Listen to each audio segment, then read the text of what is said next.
Like an attorney? I'd like to call the meeting to order. Those that are able, if you join me for the pledge. I pledge allegiance to the flag of the United States of America and to the republic for which it stands, one nation, under God, indivisible, with liberty and justice for all. Good morning, Mr. Chair. Morning, everybody. Good morning. First order of business is going to be the approval of the county board minutes. Make a motion, Mr. Chair. Second. Motion is second. Discussion? Hearing none. Those in favor? Aye. Opposed? That motion passes. Ms. Tabitha, do we have any additions or deletions to the board agenda? I sent you. Nope. So move. Second. Got a motion, a second. Discussion? Hearing none. Those in favor? Aye. That motion passes. I and we are very honored this morning to have with us a gathering of 4-H individuals.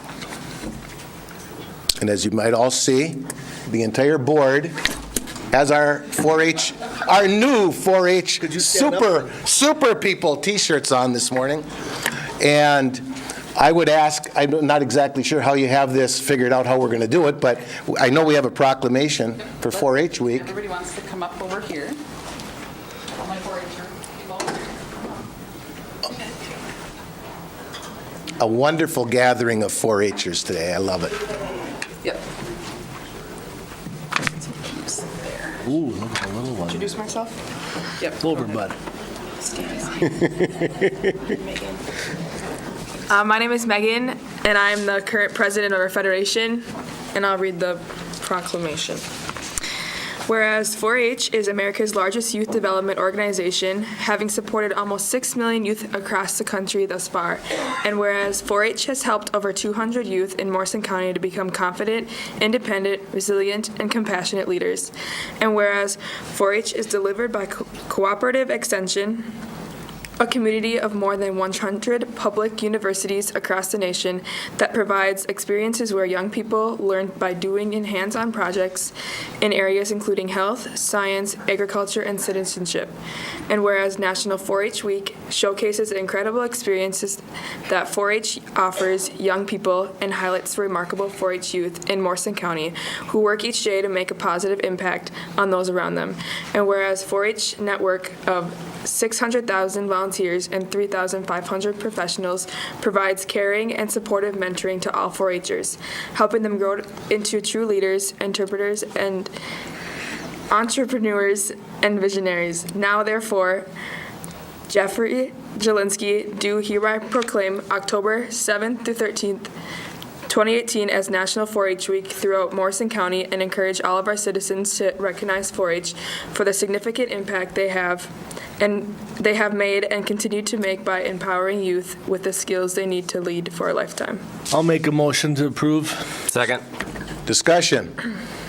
All I want is, we have a little clover bud back there, right? She's a wannabe. Wanna-be clover bud. She's a clover seed. Clover seed. A little tiny seed. I love I it. probably make this every year. You know, again, I was brought and born on 4-H, and the boys and the girls, it's such a asset to the county and everything. Like, so I showed anywhere from chickens to horses. So, and then my kids did it. So I hope it just keeps going down a generation. So thank you very much. I'd like to say thank you very much, too, especially to the leadership for all the great citizens of Morrison County that you're raising, and we appreciate everything you do for Morrison County. I want to thank you, too. I've been involved with 4-H for many years before the fairgrounds and stuff. It's always fun to come out and see all the projects and all the work that you've worked hard for. So thank you very much for all you do. And I'd like to say thank you for breakfast this morning. Absolutely. First of Oh, all, you took it all. because I really need that, and but also to let you know that this board recognizes the fact that the leaders of tomorrow are coming from this group of young people that are here to be with us today, and we recognize that. We thank you for your continued learning and passion, and we're great and thankful that you're here today. And I would like to echo everything that everyone has said. And to add to that is, I'm part of the Extension Board along with Commissioner Wincher. 4-H and the Egg Society, which I'm also a member of, is a huge part of Morrison County. It's what I like to very often refer to as the best-kept secret around, because I think it kind of is sometimes. But when you get out to the fair and you get to see what goes on with our 4-Hers and the involvement that there is, it's second to none. And once a year, you bring breakfast here, and that's really, really cool. So I want to just thank you all very much for that. Got a motion and a second? Becky had a question. Oh, excuse me. Becky, I'm sorry. I just wanted to also extend our thanks to the commissioners from the Morrison County 4-H program for your support. And I wanted to give a chance for our 4-Hers to just quick say hi and introduce themselves really quick, and maybe let us know which club they are from and maybe one of their favorite 4-H projects. A lot of these kids have multiple 4-H projects that they're involved in. But just to give them a really quick opportunity, and we have our little clover seed down at the end, but we also have volunteers here who have been part of the program for decades. So it's Absolutely. kind of a cool family that we have here. So I'll let you guys introduce yourselves really quick first. I'm Jan Wozniak. I'm a leader of the Darling Thunderbirds 4-H Club for 45 years now. I have 7 families right now with 15 children, and I have 2 more families coming in this month with 4 more children. Wow. Excellent. Wow. Excellent. Yep. I'm Rachel Schilling, part of the Ripley Fireballs 4-H Club. I just want to mention our fearless leader, Tammy Wilsack. I don't see her here, but she's been our leader, gosh, since my oldest was in kindergarten, and my oldest is 25. So, and then all of our kids have been a part of it. Ben Schilling. What's your favorite project? Vegas. How old are you, Ben? 12. 12, all right. And may I ask Ben a question? So what project do you like best, Ben? You like showing cows or chickens or? Ben said agates. He's a little quiet. He does a lot with rocks, and it's Oh, wow. Good. Young geologist. Great. Yep. Ben's got the best hat of the group. Excellent. And young lady? My name's Jenna Haig. I'm part of the MCF Beats, and I show horses. Excellent. Good for you. I'm JC Haig, and I'm from the MCF Beats, and I like showing horses too. So what type of horses do you show? Do you show them in Western pleasure or do you do gaming? All of it. You do all of it. Wow, I'm impressed. They can do it all. I love it. Young man? I'm Everett Rudolph, and I like showing, and I liked, and this year I showed some monarch butterflies. Wow. Everett, I have to ask you a question. What? I think for the last X number of years, you've got to sit up here at the county board chair and have breakfast, haven't you? Yeah. We're in a different location this year. Next year, when we're back in our regular location, you get to sit in one of these chairs again, okay? Okay? It's a deal.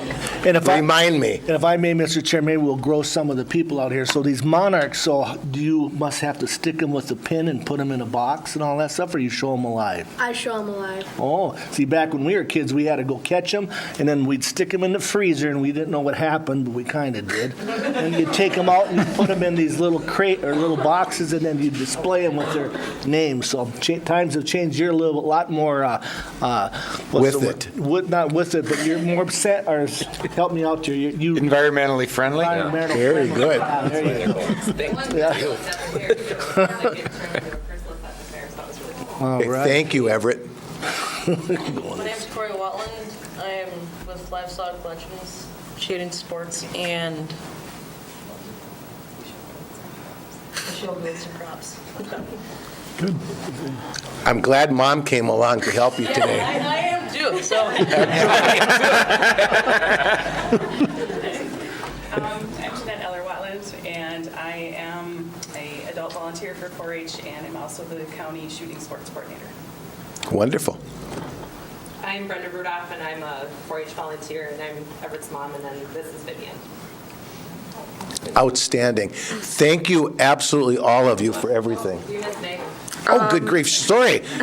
Sorry. It's okay. My name is Megan Catherine, and I'm an independent member, and I'm really involved in Western Heritage, so I rope a lot, and I show other projects You too. show cattle?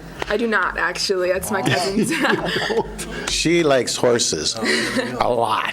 Absolutely. Okay. No? Okay. Thank you all very, very, very kindly for everything that you do. I really don't know what the community would be like without 4-H.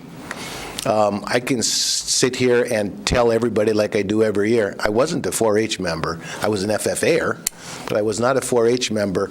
But I'm thrilled to see everything that I get to see dealing with and working with 4-H. So thank you all very, very kindly.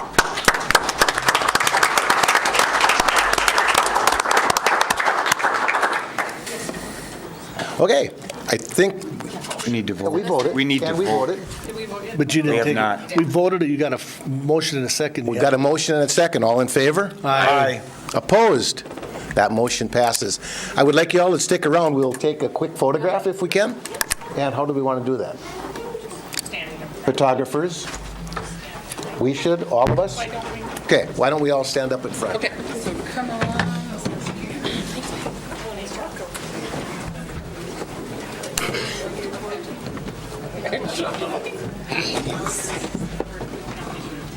Yeah, I'm glad I didn't. Who gets to hold this? Someone in the middle. I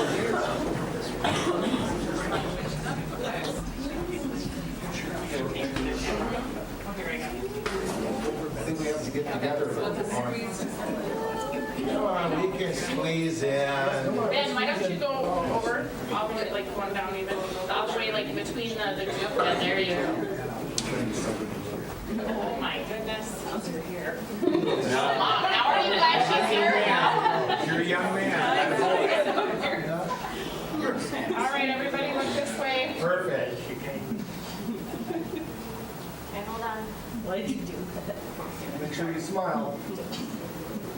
1, 2, 3. Got it? Thank you all very, very kindly. Appreciate it a lot. See you again. Wonderful. Oh. Perfect. Absolutely perfect. Yep. Michael, leave your shirt off, because we're getting another picture. Not a 4-H one. No, but it's domestic violence.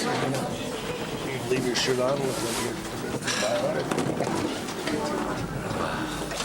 And then as long as Becky is still here, I think she has a little bit of a touch on a 4-H report. I know you don't have any paperwork, but you probably have something, but you want to touch on extension, as long as you're here. I did, I finished our county fair report, and unfortunately it got missed, and so I will send that to you for your next commissioners meeting, that you can read through that. The extension office, I guess my biggest thing is today we're moving. So we're going into temporary housing, and so, phone and computer may be a little sketchy today. But I'm very excited about that. The renovations seem to be going great. The new part is beautiful if you haven't had your tour yet. And so that's kind of our big thing right now. 4-H is also doing Thursday night with the Kiwanis organization, their trivia night, and we're partnering with them and sharing the proceeds. It's a fundraiser for 4-H.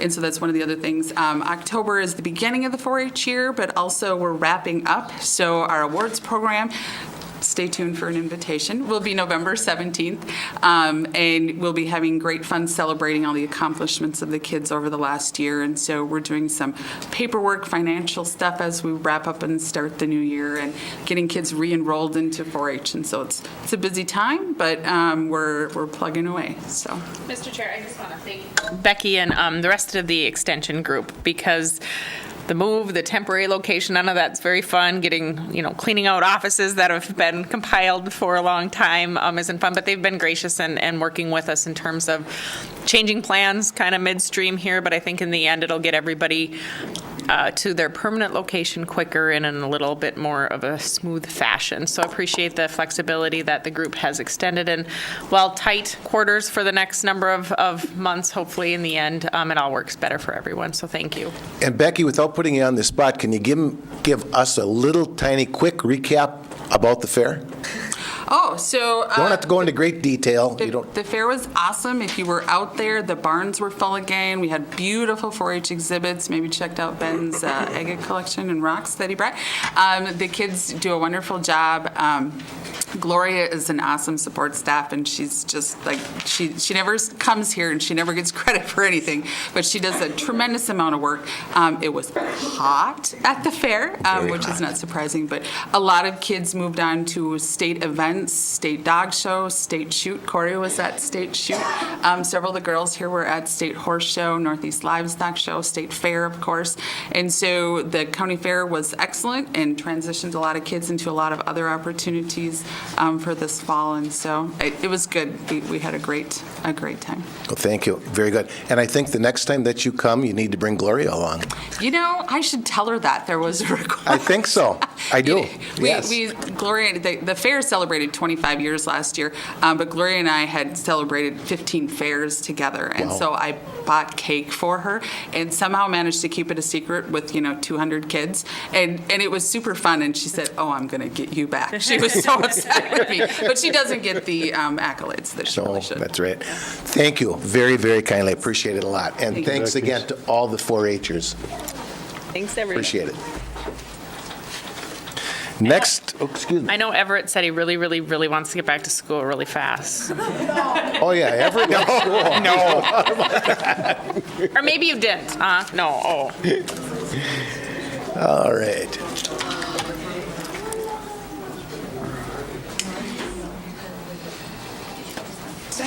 And our next item of business this morning, and I know they're all here, is Hands of Hope is going to talk about Domestic Violence Awareness Month and the proclamation. Certainly. Great. And good morning. Good morning. You'd all be so kind as to introduce yourself and then carry on. Okay, I'm Julie Kapsch. I'm the Assistant Director at Hands of Hope Resource Center. I'm Deanna Thompson, the Abused Child and General Cotton Coordinator. Amanda Caping, the Sexual Assault and Volunteer Coordinator. Stephanie Ack, Executive Director. Very good. Whereas 1 in every 4 women will experience domestic violence during her lifetime, and approximately 15.5 million children are exposed to domestic violence every year.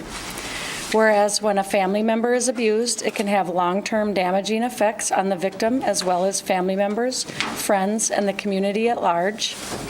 Whereas families are indispensable to a stable society, and they should be a place of support to instill responsibility and values in the next generation. Whereas violence against women and children is a prevalent public health problem that is widespread and is devastating to society as a whole. Whereas the problem of domestic violence is not confined to any group or groups of people, but crosses all economic, racial, gender, educational, religious, and societal backgrounds. Whereas the crime of domestic violence violates an individual's privacy, dignity, security, and humanity due to the systemic use of physical, emotional, sexual, psychological, and economic control and/or abuse. Whereas victims should have help to find the compassion, comfort, and healing they need, and access to medical and legal services, counseling, emergency and transitional housing, and other supportive services so that they can escape the cycle of abuse, and domestic abusers should be punished to the full extent of the law. Whereas we encourage domestic violence victims and their families to seek assistance from appropriate victim service organizations such as Hands of Hope Resource Center. Whereas it is important to recognize the compassion and dedication of the individuals who provide services to victims of domestic violence and to work to increase public understanding of this significant problem. Whereas important partnerships have been formed among criminal and juvenile justice agencies, healthcare providers, allied professionals, and victim services to assist victims of domestic violence and their families. Whereas Morrison County has a moral obligation to work to prevent domestic violence and address its brutal and destructive effects and make ending domestic violence a local priority. Now therefore, the Morrison County Commissioners hereby proclaim the month of October as Domestic Violence Awareness Month and urge all citizens to actively support Hands of Hope Resource Center's work towards the elimination of domestic violence. Look for a motion. So move. Second. Discussion. Commissioner, anyway, again, this is probably one of the things that are not seen in the county, what you guys all do. Again, domestic violence is happening behind the scenes and that sort of, again, and so myself, I appreciate what your organization does for the county. Yes, thank you very much. Yeah, thank you for all the work you do. I know people don't realize what you do all the time, but thank you for being there for the ones in need. I just want to say the second to last paragraph in your proclamation kind of runs right to the point here. We as people of Morrison County, we have a moral obligation to take action to make things right, and the four of you are right on the forefront, and thank you for leading that charge. Thank you. I don't want to use my line of best kept secret, because it kind of gets a little heart-wrenching when you do the best kept secret when I look at you folks.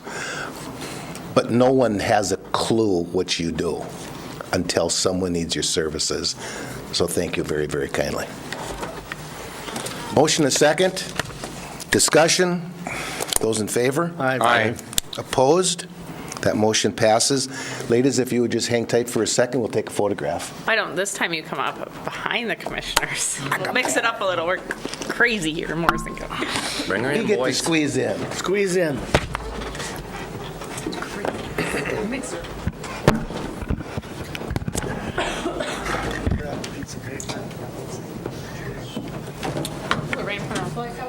Centered. It's fine, whoever holds it. Gonna make it?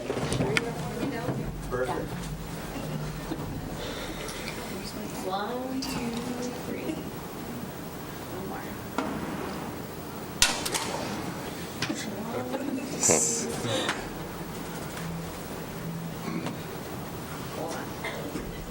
Second verse? Beautiful. Thank you again, ladies. Appreciate it. Appreciate it a lot. Have a good day. I don't know, do you get to keep this? You have to ask Tabitha. I have no idea. You can have the signed one if you want. There you are. Have a good day. Thank you.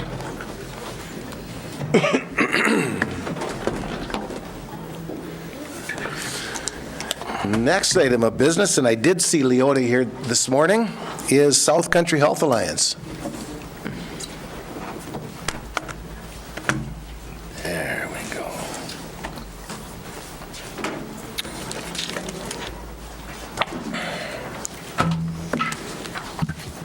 Good morning. Good morning, Leota. Morning, Leona.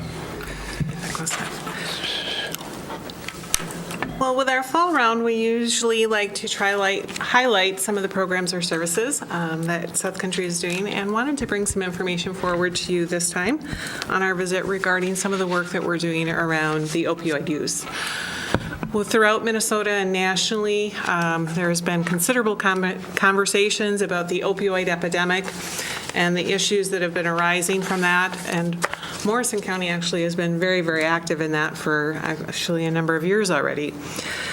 But initially, just some of the national statistics, more than 42, in 2016, 42,000 Americans died from overdoses, either involving prescription drugs or other illicit opioids.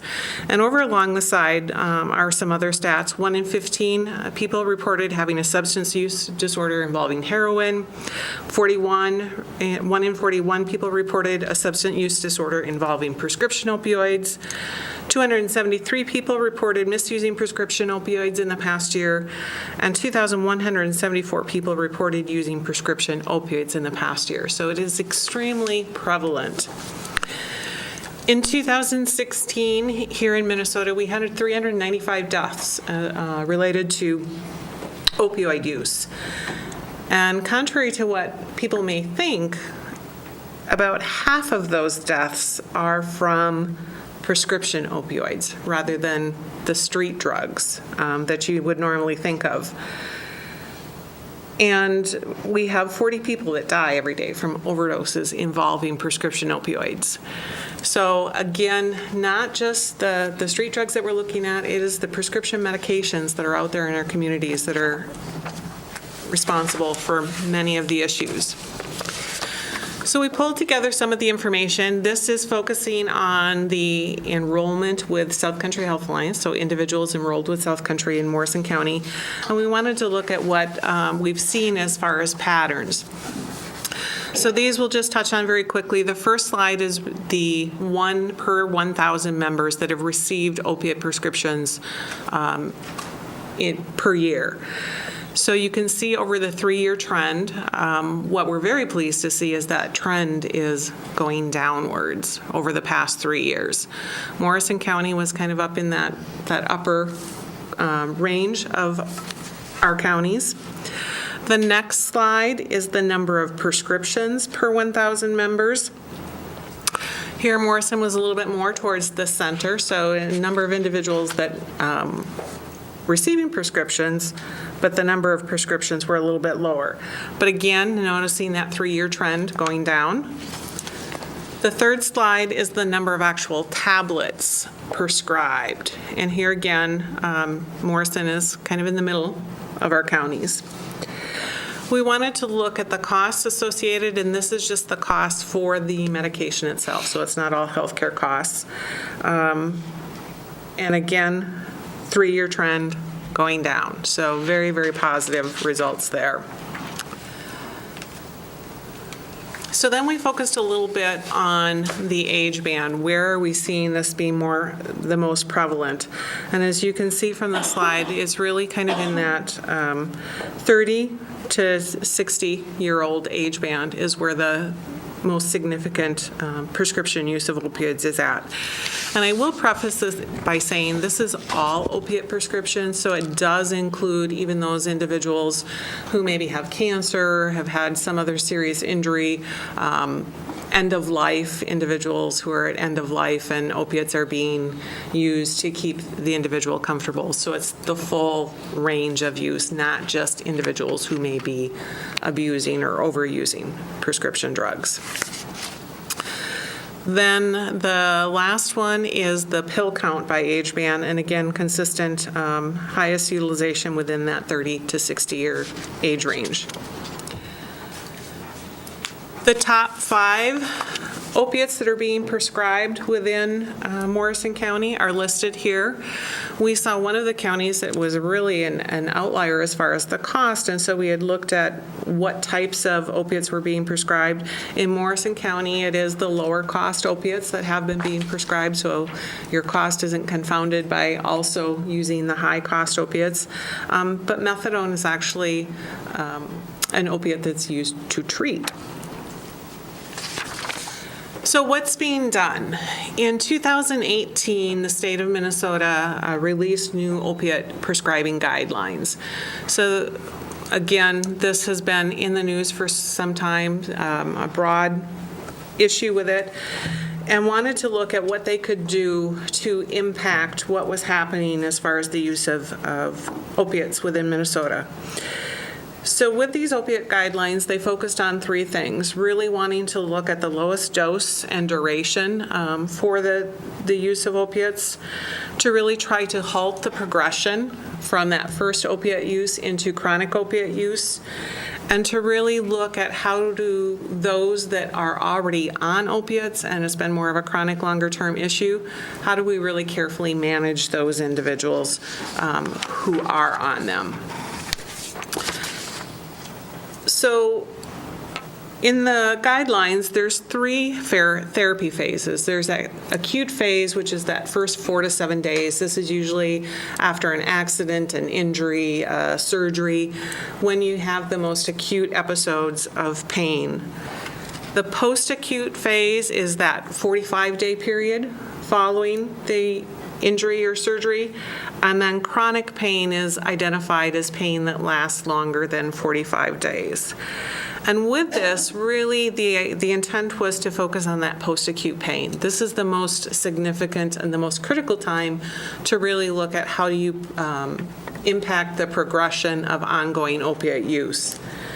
The statistics have indicated that 80% of individuals who have received a 40-day supply of opiates within a 90-day period went on to receive another 90-day fill.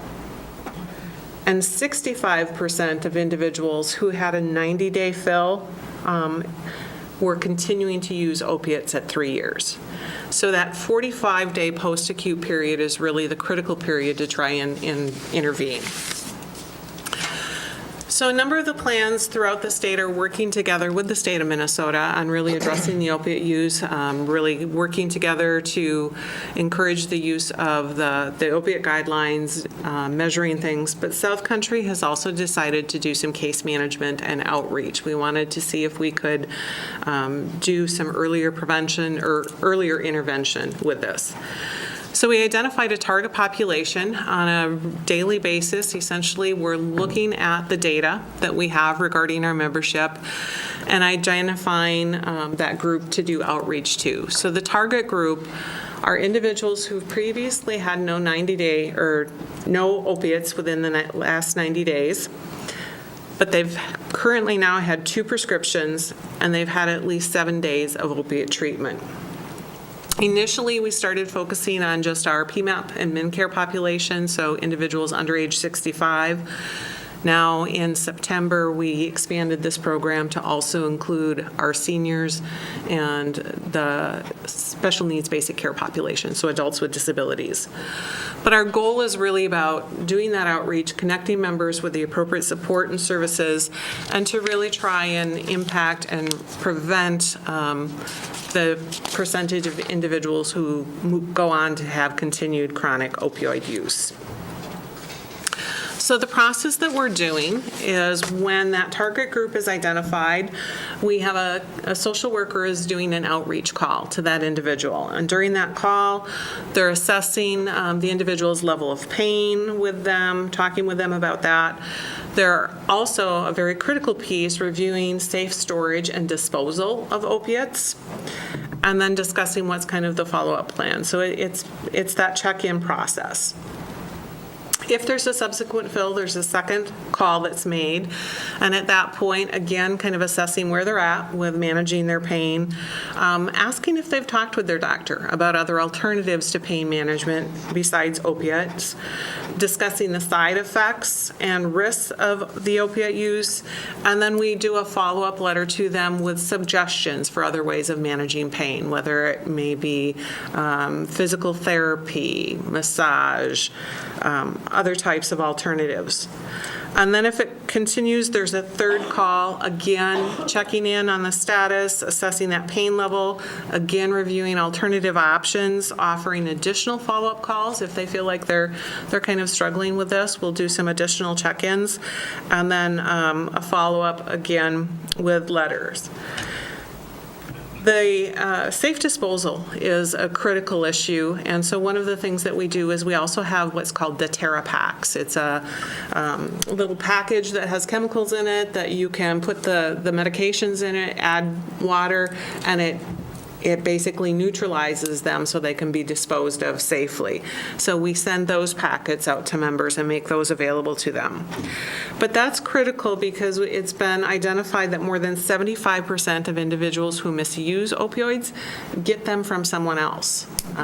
There may be a family member that had an injury, got a prescription, they're sitting in the medicine cabinet, another family member says, I have such a horrible backache. Well, here, try these. There's also estimations by the DEA that 30% of the prescription opioids that are out there are being diverted. They're being sold on the street. So really, really important to address that issue of safe disposal. With that final outreach, again, if we have members that are continuing on opioids at day 45, our chief medical officer will also do an outreach, sending a letter to the prescribing physician and just opening the communication there.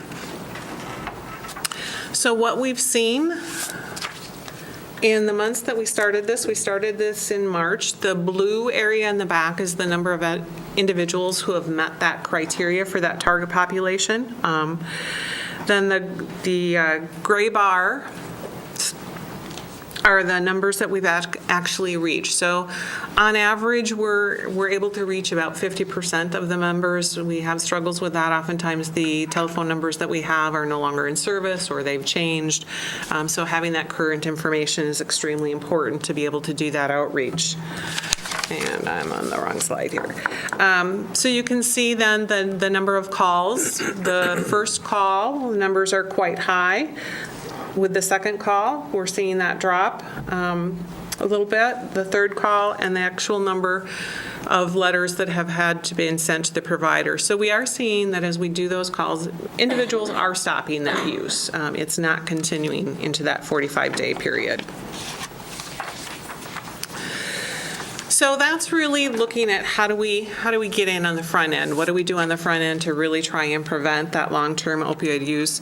But we do know that there's also many individuals out there who have already been using opiates for quite some time. So what do we do about those that already have that pattern of chronic use? And so one of the other areas that's really being focused on and has become very prevalent in the last year or two is medication-assisted treatment, the use of Suboxone. It's a drug that can be prescribed that basically helps to prevent or helps individuals stay off of opiates. If you look here, Morrison County has been a leader in this. Many of you are maybe aware of the program at CHI St. Gabriel's. They've done a lot of work around this topic. Dr. Kurt Devine and Dr. Heather Bell have been leaders in the community and in the state of Minnesota. They've been working in part of a project with the University of New Mexico that's an e-learning project that does weekly kind of video conferences with practitioners and providers across the state, across the nation, that really is focused on opioid and controlled substance use and topics. They've had up to 75 sites participating in those virtual meetings that they've been holding. So they by far have really put a program in place to really address that chronic opioid use here in Morrison County, and I know that they have reached out and helped other communities within Minnesota in how to establish their own types of programs and get that process put in place. So what have we learned? That this outreach really is giving us that opportunity to connect with members early on and provide support and education about the services, not only the risks associated with the opiate use, but also alternatives that they can use for the management of pain. Some of the challenges, we don't always have a full prescription history. The individual may be new to us, so they may have had opiate prescriptions previously that we weren't aware of. We're finding that individuals are very appreciative of the outreach call. They are concerned. They want information about opioids. Some of them may be aware of the risk and have concerns about it, especially those who may have some history themselves or a family history of some addiction. And one of the other things that our staff is doing is providing information regarding if they are observing signs of someone else that they're close with that may be abusing or misusing opioids. With a case study, we had an individual, a 60-year-old woman. She'd had a full knee replacement. It was bone on bone at the time that she had the surgery. She'd been having problems walking for over a year. Finally had the surgery. She was in the nursing facility at the time of the first call for rehab, experiencing a significant amount of pain yet, and was using the opiates as prescribed while she was in the placement. But at the end of the week, she was ready to be returning home, was concerned about continuing on the opioids once she returned home. Our case manager worked with her to get the necessary prescriptions for durable medical equipment such as a walker, stool lift, cane, shower chair, all of those things that could help support her in her recovery as she went home, and referred her back to her physician and assisted her in getting those prescriptions. There was one more fill. The case manager reached out to her, worked with her, talked with her about some of the other options for managing the pain, the physical therapy. At the subsequent follow-up, the member indicated that she was doing extremely well. She was back home. She couldn't believe how helpful it was to have all of that equipment, and that if she had not had the appropriate equipment to support her, that she would have been experiencing much more difficulties, possibly rehospitalization. She had started physical therapy. She was no longer taking the opiates, was using just Tylenol to manage the pain at that point, and ice to reduce swelling. And she was really appreciative to the outreach that had happened and the services and supports that were provided for her. She had made the comment she'd never heard of an insurance company doing that. So positive outcomes. We are continuing, as I said, we are very pleased to see those downward trends. We'll be continuing the effort to look at how we can continue to impact and reduce the use of opiates within our population. That is it. Any questions? Very good. Board, any comments, questions for Leota? Mr. Chair, I have a question. Again, you have a lot of information, data here, and I appreciate that. But moving down to that MAT program, medication-assisted treatment, was last year the first year we started that, or has that been ongoing? And then my question is, I'm assuming we're going to see information data moving forward that, yes, people that were on opiate use will be getting off of it or something. Am I correct? Yes. Actually, Morrison County had been doing it for the last couple of years. And if you'll notice the dates on this, so the most recent is August of 17 through July of 18. So mid-year last year to mid-year this year. I think the reason you see such a significant increase in that last period of time, one of the things was previously, in order to provide Suboxone, which is one of the treatments for the medication-assisted treatment, there's basically a certification, or a physician has to be approved to be able to prescribe that. So first they had to go through that process of getting the approval. And then one of the things we did at South Country, our chief medical officer had been working with Dr. Devine and Dr. Bell, and one of the concerns that they had is there was a prior authorization that was required for it. So it would sometime delay the time. You had someone that was ready to accept the treatment, but you had to get that prior authorization in place, and so there was a delay. Because we had worked with them, we knew that they had demonstrated their ability with this. Dr. Johnson, our chief medical officer, put in place what was called kind of a gold card status, in that because they had had 6 months of experience in prescribing this medication, they no longer needed to obtain a prior authorization to be able to get members started. So it shortened that time period for them to be able to get people started on the medication. Thank you. Further comments? Mr. Chair, if I could just, further down in our board packet under my report, we have the letters that you recommended sending to the gubernatorial candidates. So just maybe a little bit about what that, or why that maybe came about would be good. That way it saves me the breath later. So South Country and the other county-based purchasing plans in Minnesota, Prime West Health and Itasca Medical Care, have been working together over the last several years, but especially over the last year, we've really been working to try and raise awareness of county-based purchasing and the model that is being used in rural Minnesota with, we believe, some success. And we've been reaching out trying to educate legislators about county-based purchasing. We've been also working at the federal level to educate about this type of a rural model.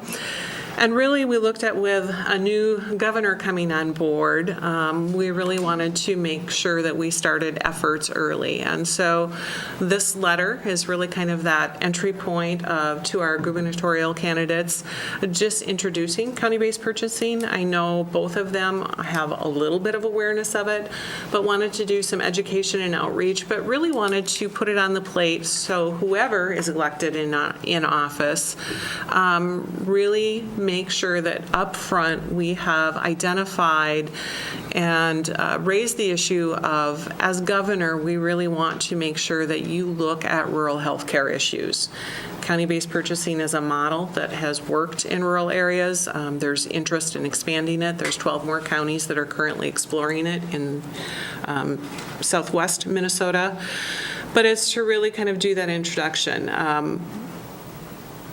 Raise the awareness, and again, you've heard me talk about before that oftentimes some of the policy is very metrocentric. It's focused around what works in the metropolitan area, and that doesn't always translate well into rural communities. So it's that effort to raise the awareness of there's options for addressing rural healthcare needs. Thank you. That'll be coming later in the agenda. I just thought it would be nice, since you're here, to talk a little bit about what's prompted that action. Each of the counties, and even some other, we were talking with some other counties that weren't currently doing county-based purchasing, but asking county boards to send these letters of support signed by all board members. And so we're hoping that they will, at minimum, receive 25 letters from 25 counties signed by all of the county commissioners. Thank you. That should be done today. Thank you. Anything further for Leota? Mr. Chair, I just think there's been a lot of work done on this opioid stuff. At one time, they didn't think it was addicting, and so doctors were prescribing it pretty heavily to help people. And I know that doctors now are looking at that, a lot, to where they're not prescribing, so I think it's going in the right direction. But now it's a matter of getting the people off that are hooked on it. So thank you for all the work you guys have done. And anything further? Leota, thank you very, very kindly. Always good to see you. And our next item of business this morning is going to be Lake Alexander Lake Improvement District.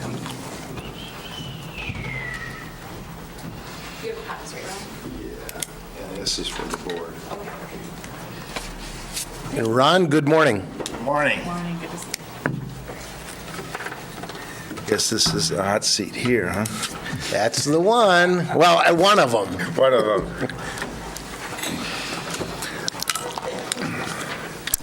Well, thank you for allowing us to, myself to present on behalf of the board our proposed budget for the Lake Alexander Lake Improvement District.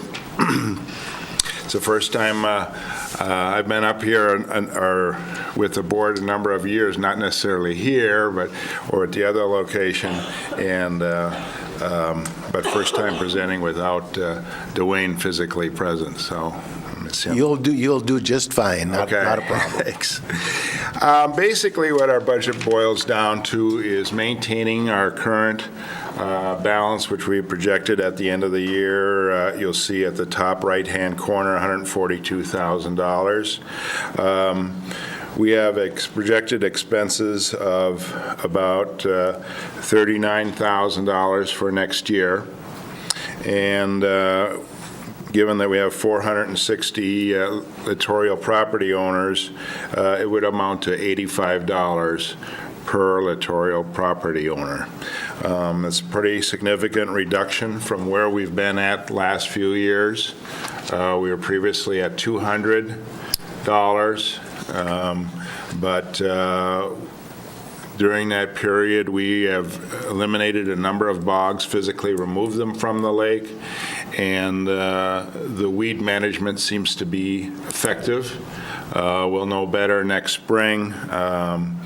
I was mentioning to Bob from Lake Chaminade that this spring, when they did the weed survey, was kind of early due to the late ice out. And so the weeds weren't really all that developed, but they did seem to crop up this fall. So we'll have to see next spring what that's going to yield us as far as a crop of invasive species weeds. So again, starting out with the ending projected balance of $142,000. if the board approves the assessment of $85, which was presented at our annual meeting in July. We start out with a property owners meeting, which is attended about 100 people, and then we move to the Lake Improvement District annual meeting, and attendance drops off pretty good, but it was pretty much well received that we went ahead with the $85 assessment as opposed to $200. And then those are our expenses that we're projecting for the next year, and that'll leave us about within $1,000 of where we would have started at the beginning of the year. So I don't know if there was any question. We've had some reports that end up being false as far as zebra mussels. There was reportedly one found, but could not be very well documented. And then we've also worked with the DNR on starry stonewort, and none of those have been found either. So we're very vigilant and appreciate the support we have from our members and the board. Good job. I'd look for a motion. Make a motion to approve, Mr. Chair. Second. Discussion. Dumb question. What's a story? I don't think this is a dumb question. Starry stonewort? No, it's not. It's the latest invasive species started out in Lake Coronis in Paynesville, near Paynesville, and it's a very, very dense mat of weeds that form at the surface. And it's very difficult to control. I think I heard on the news that another lake in Minnesota had been infested. Bemidji? Okay. So that's another concern that we have, is keeping invasive species out of our lakes. Further discussion? Further discussion? Hearing none, this is going to be a roll call vote. Commissioner Wincher. Aye. Commissioner Wilson. Aye. Lemire. Aye. Blaine. Aye. And myself is an aye vote. That motion passes. Thank you. And as a footnote, I want to thank the board and the county for purchasing locally goods and services. I'm involved with the renovation project downtown, and as environmental consultant, getting all the lead and asbestos that used to be literally over your heads and underfoot gone. Very good. Thank you. Thank you. Thank you. And our next item of business this morning is going to be Lake Chamina's lid. Isn't this working? Cindy, you had that presentation you wanted, right? Yes. I'm trying to pull that up here. Good morning, Bob. Good morning, Cindy. Morning. Good morning. Isn't my We password have- working? We have, oh, go ahead. Go ahead. I was going to say, of course, you know, I'm Bob Cole. Cindy Caveron's with us. Fred Combe is with us. Good morning, Fred. In the audience, we have Don Ogilvie and Rick Rosa. So all five of us are here. Very good. I'd ask that Cindy lead our presentation. Down? With that, there's the lake. It's not frozen yet. It's still water. If you want to go to the next slide, Deb, for me, please. Mr. Chair, members of the board, my name is Cindy Caveron, as we mentioned. We're here today to talk about our annual report for the Lake Chamina Lake Improvement District. What I'd like to do this morning is talk a little bit about our 2018 activities and also look ahead at 2019. We'll also be discussing our 2019 budget, which includes tasks for our high water project. Next slide, thank you. It was kind of interesting being after Lake Alec, because we have a lot of similarities in what we do in terms of our activities. Obviously, aquatic invasive species is one of the big ones that we work on. This year, we continued our hand pulling of our Eurasian water milfoil, but for the first time this year, we also used chemical treatments for milfoil, and it worked well for our densest areas. The Quad Lakes, Chaminade, Alec, Crookneck, and Fish Trap also received a Quad Lakes grant. With that grant, we're able to produce brochures, which we have at our landings. We also have public access signage, which we have to update all of the time to show the areas of milfoil, as well as we were able to do an aquatic vegetation survey. We also, the county actually conducted a sampling of the lake, which shows no occurrences of zebra mussels or spiny water flea. The next slide actually shows some of the charts that we were able to gather from the survey. So as I mentioned, the grant allowed us to do the survey. We're very appreciative of that, and it really helps us to spot the areas that we need to concentrate on. If you look at the chart, the top one is obviously the whole lake, and you notice that most of the concentration of milfoil is on the west end. The lower chart actually shows the west end. And one of the couple things we want to point out is at the bottom of the chart on the west end, you can see those two black boxes. Those were the densest areas of milfoil that we had, and by using chemical treatments this year, we were able to, I don't want to say eliminate, but reduce them substantially. If you notice at the green dots, we still, and this survey helped us to identify them, we still do have some areas of milfoil that we need to work on next year. And one of the things we'll highlight in 2019 is we want to continue to use chemical treatments to try to reduce them as much as possible. Cindy, I know that you're very good, so don't misunderstand how I put this. You don't do this. You hire this out. That's part of the whole program. Yes. That a company comes and does this, right? Yes, and actually that's why we wanted to kind of thank you, because the grant actually allows us to pay for the company to do this. So they do this for all 4 lakes, and it's very helpful. Next slide.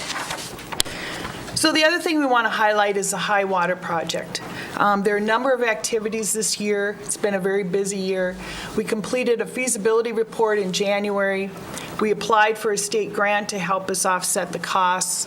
We held a public hearing in April. We held a stakeholder meeting in May, and we've attended many meetings with various agencies. Also, as you know, the county did a survey of our property owners, and I thought there were 2 key results of that survey. One is the majority responded that they were in favor of installing a mechanical outlet to lower the current lake water level. And a majority responded that the lid should be given the authority to administer a lake water level management program. And then in August, right before our annual meeting, we received notice of eligibility for a $65,000 DNR grant.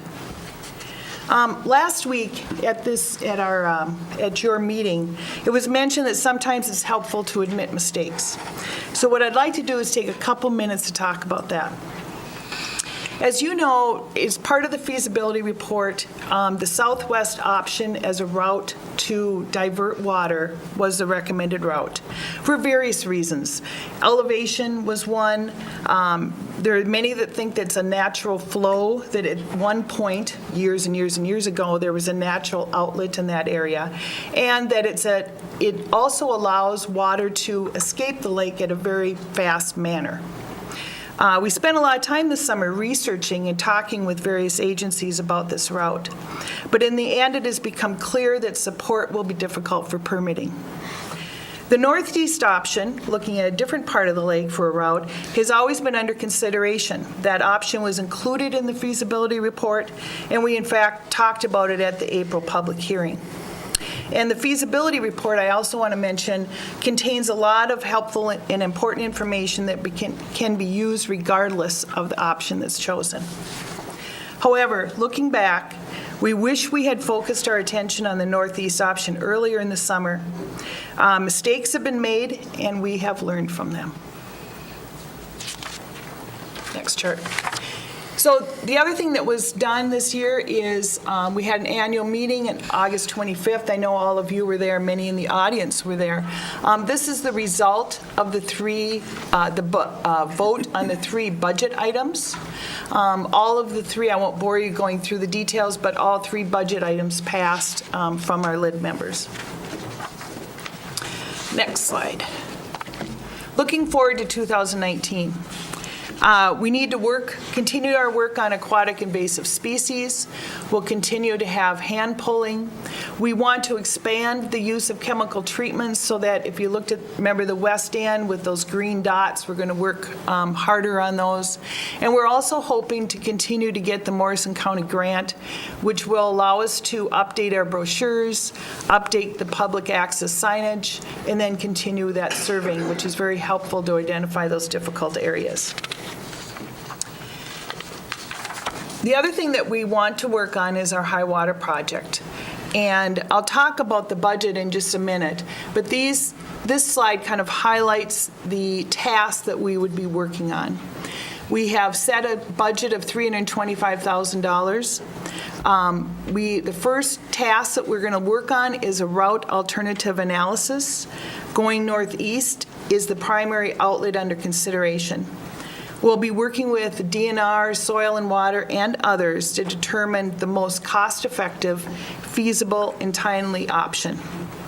These funds will allow us to move forward for researching these route alternatives, to establish a route. Next, to complete a design. We have some preliminary design work that needs to be done. Complete a permitting phase, as well as completing the finalization of plans and specifications for creating a long-term solution to lower the lake level. To complete these tasks, we'll be working with a professional engineering firm to determine that route, establish the route, create a design, and create the specifications. I also want to mention that our LID board met with OHW, the Options for High Water group, this past Saturday, and we agreed that the meeting was productive in establishing a springboard to work from. In the next slide, we talk a bit about the budget, and I want to kind of clarify because I think there's been it could be confusing because we have changed the budget from our annual meeting. So at our annual meeting, we had a non-project budget of $22,002, AIS control budget of $31,000. That has not changed. What has changed is our high water project, and we made a high water project budget, and we made really two changes to it. One is that we lowered the amount by $35,000. At our annual meeting, it was $360,000. We went back, said, can we trim some money off, and came and lowered the amount to $325,000. In addition, we have added the DNR grant to our revenue in the budget. And so what that does is it reduces the amount for the per parcel calculation. So taking those $2 amounts together, we're really reducing the amount that our members would pay by $100,000. So what that results in is at the annual meeting, our estimate for the per parcel rate was $990. Our estimate today is $736. So about a $250 reduction in the per parcel calculation. Today, we respectfully request approval of our 2019 budget, and we can answer any questions that you might have. I'd look for a motion. So moved. Second. Discussion? Yeah, I have a question. Again, of that DNR grant, $65,000, there's additional $65,000 that's needed. That's built into the 320. Correct. Okay. That's correct. That Yep. answers that question. Due to it being a matching grant. Right. Yes. Yep. Further discussion? Mr. Chair? Yes. It's been a long process. It's kind of disappointing, actually, how much the neighbors are pit against neighbors, and it's frustrating. We're getting emails from both sides of the issue, and of course, our hearts go out to both sides of the issue.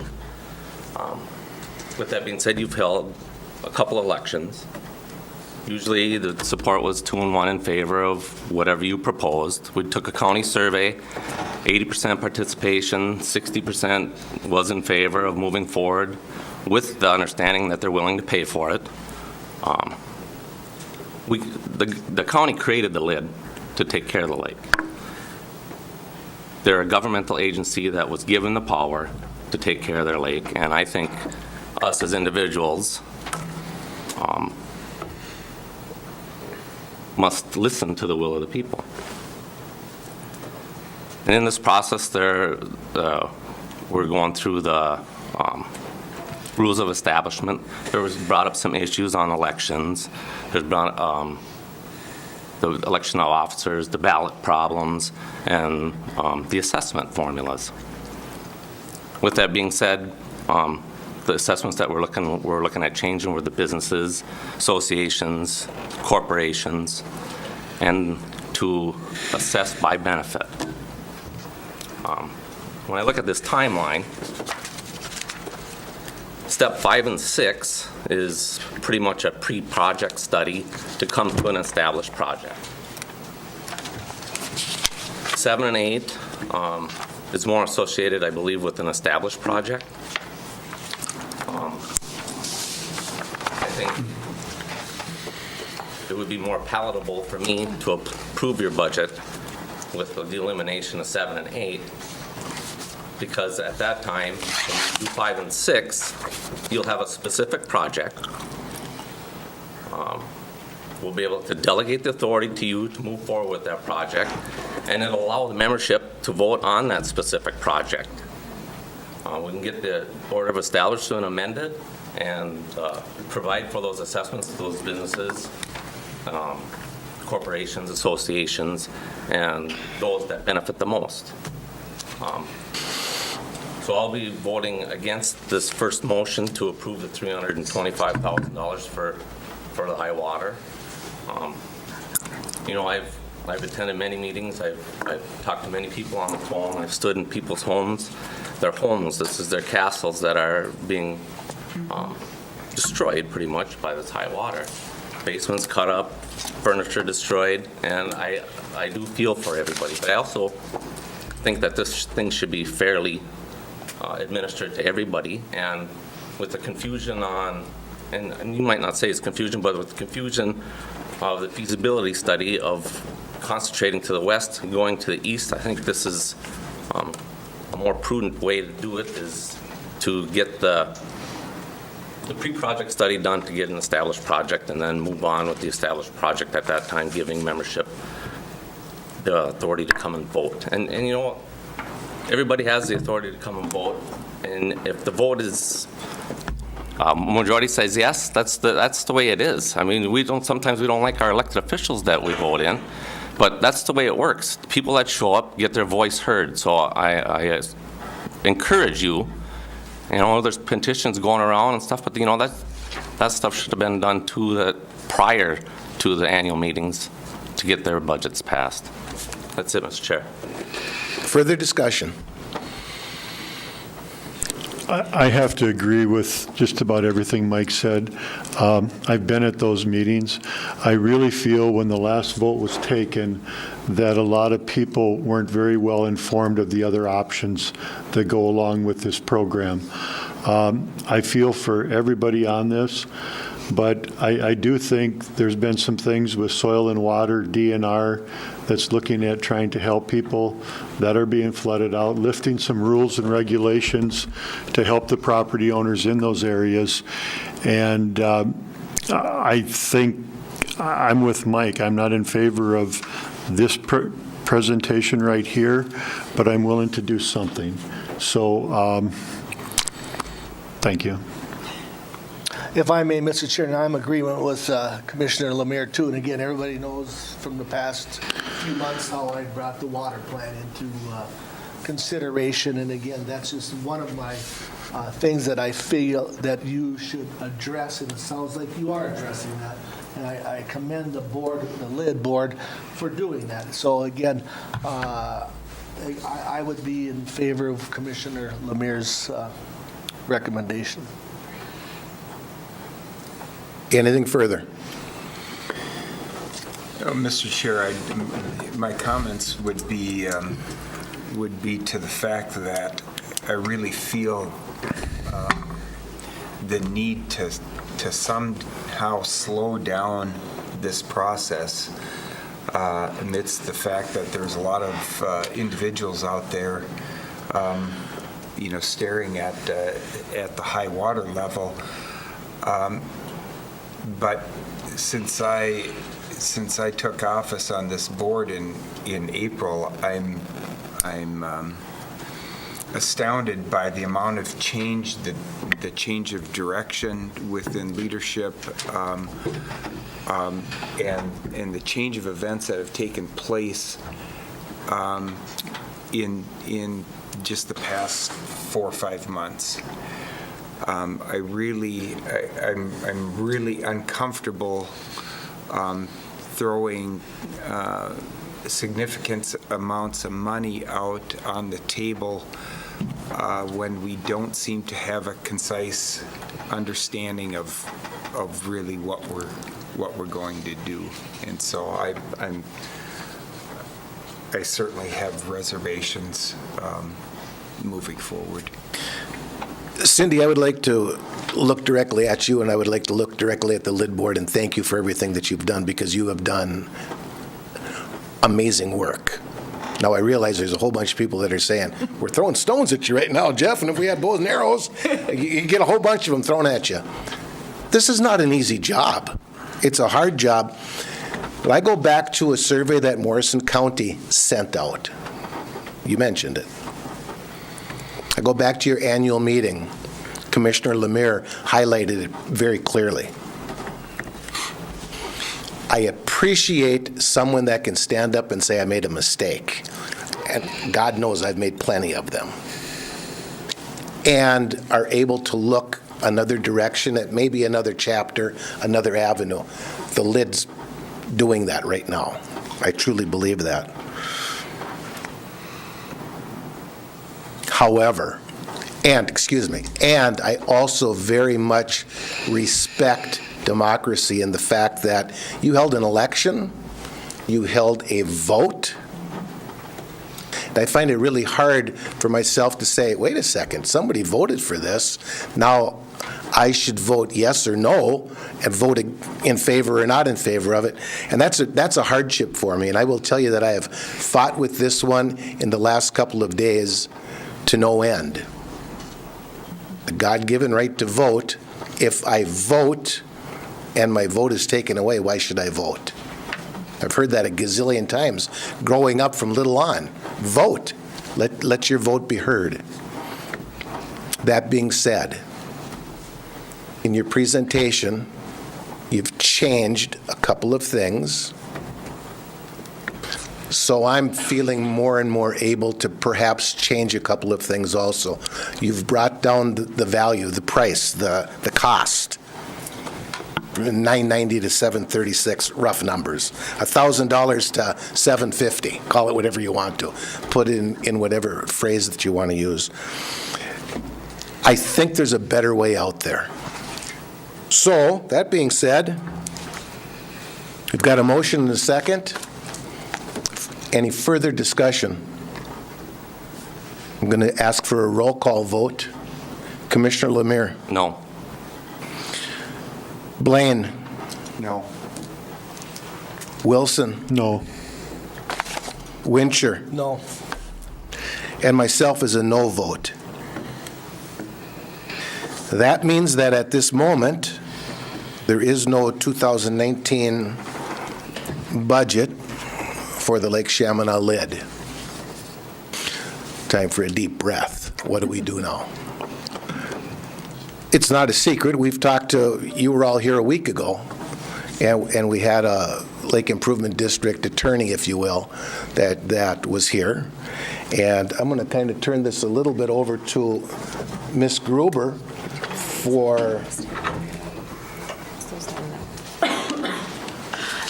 Yeah, Mr. Chair, we've been talking about this a lot. You know, John Kolb was in last week and a number of times since then talking about what can we do. You as a Board of Commissioners have asked question upon question about what's our responsibility, what do we need to look at, how do we go about advancing not only what the membership voted for this past summer, but also what the LID's objectives are and things of that nature. And so with that, we've heard when I say staff have heard what your comments are, staff have heard what the public has said. And so with that, we've been working to try to come up with something that might possibly align with the thought process that we're moving forward with. And so what we're handing out is a resolution that was drafted both with input from staff and then input from the attorney that the board has retained to represent them in this process. And so what it kind of does, and I can read through it a bit, but what it's working off of is the information that you presented last week. I realize it's changed a bit since, but we're going off of the information that was presented last week, which really has only changed a very small amount, 1,313. It went from what you had requested in a budget version last week of 326,313, where today you're presenting 325. And so we are working on what we went off of last week, or what we were presented with last week. Mr. Chair, if you wouldn't mind, I'll kind of walk through the steps. And again, this is open for discussion. This is just representative of what we think we've maybe heard from you as a Board of Commissioners, and kind of reflecting some of the public comment. Please, if you would. Whereas on October 2nd, 2018, the LSLID directors provided the board a revised budget request of $379,315 to be raised by user charges or an assessment, according to the process outlined in September 13, 2016 order establishing the lid. Whereas the requested budget includes a line item for the high water project of $326,313. And whereas voters within the LSLID approved a requested budget at the LSLID annual meeting in August of 2018. And whereas no high water project or improvement has been established by the LSLID, nor has the authority to establish or construct such a project or improvement been delegated to the LSLID. And whereas the requested $326,313 for the high water project, the board finds that $165,000 is properly characterized as pre-establishment investigation and analysis. Whereas the Minnesota Department of Natural Resources has made up to $65,000 of grant funds available to the LSLID for preliminary design of a high water project. And whereas the board finds that the remaining $161,313 of the high water project budget request is properly characterized as post-establishment final design and permitting. Whereas the board possesses statutory authority, statutory discretion to finance projects and services of the LID after seeking other sources of funding.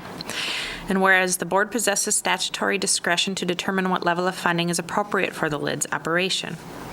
And whereas notwithstanding the approval of voters at the annual meeting, the board finds that portions of the current budget requests are either inappropriate or beyond the delegated authorities of the LID.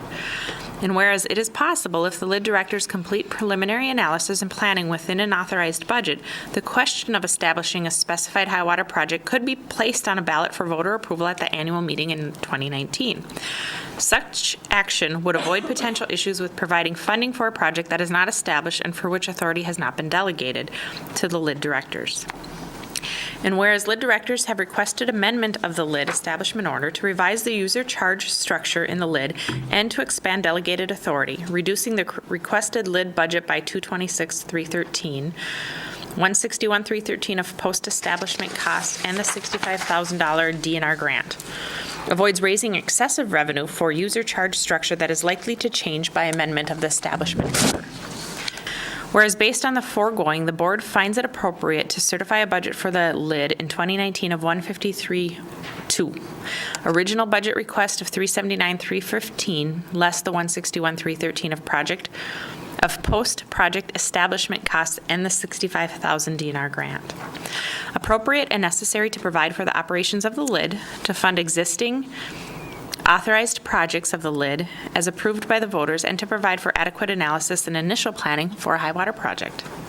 Now therefore be it resolved, the Morrison County Board approves a 2019 budget for the LID of $153,200, of which $2,202 shall be allocated to non-project expenses and administration, $31,000 shall be allocated to aquatic invasive species, and $100,000 to alternative analysis and initial planning for a high water project.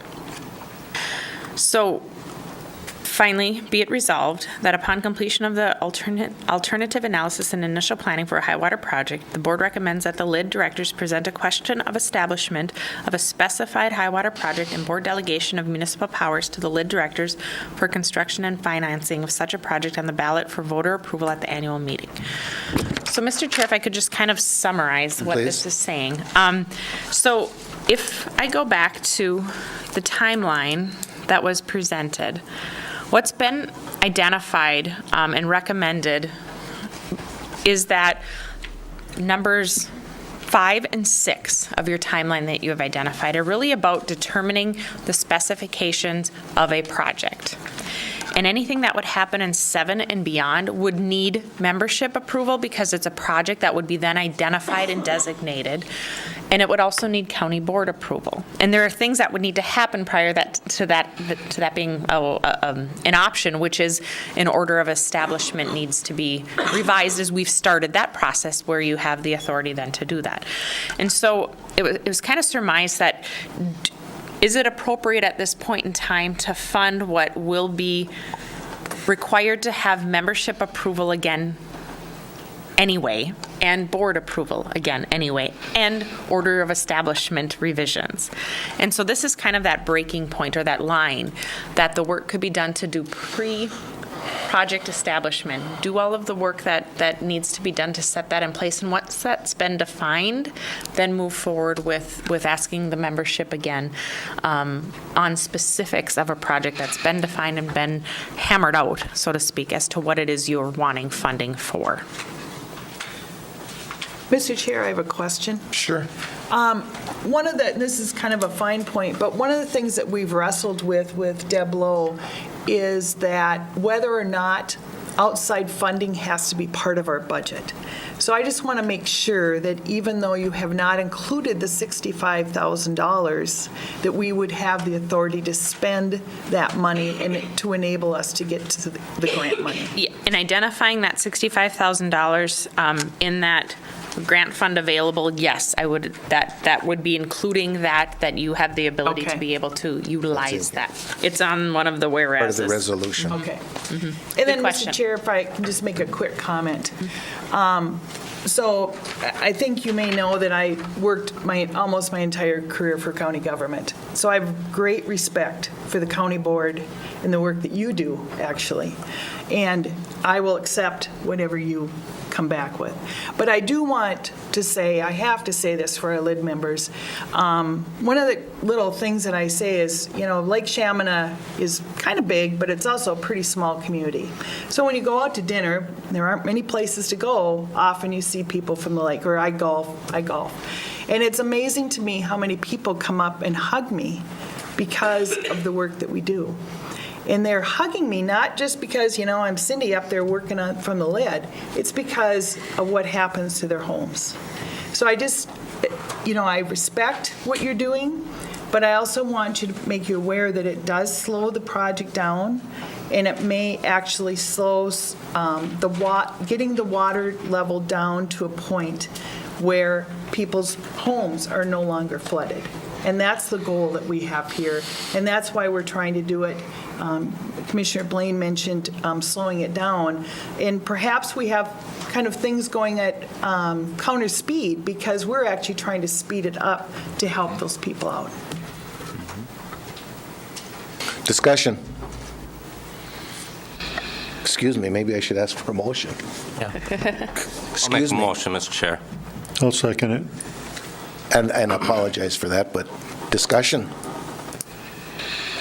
Mr. Chair, it doesn't relate to this, but when you brought up an engineering firm, are you going to stay with the same one, or are you going to kind of look at different alternatives as far as engineering firms? Good question. We have no engineering firm under contract at this point, and we'll certainly be looking at options for engineering firms.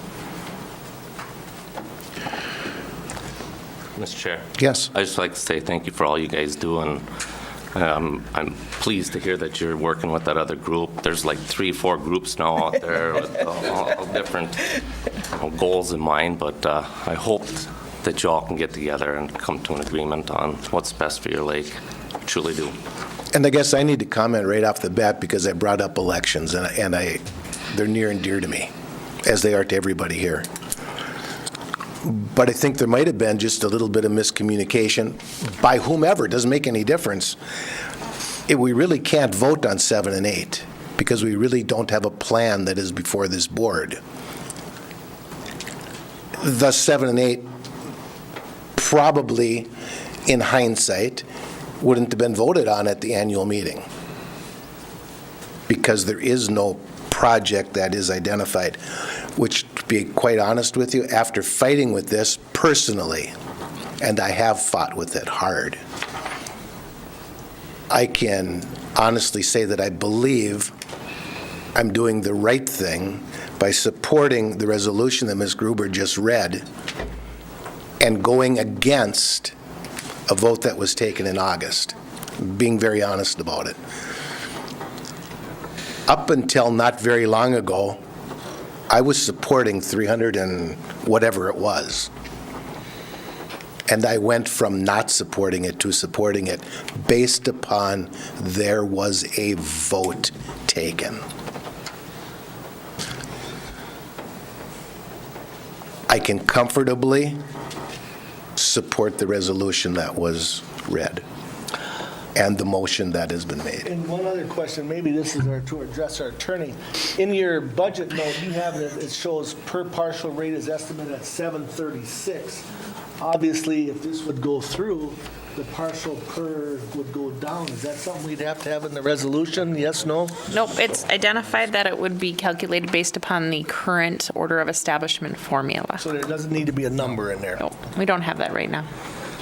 And I think that it should also be very clear during our discussion that we are working on revising the order, help me out, folks, the order of establishment for the lid because of the fact that there were one or a gazillion questions that have been brought before this board and before the lid board.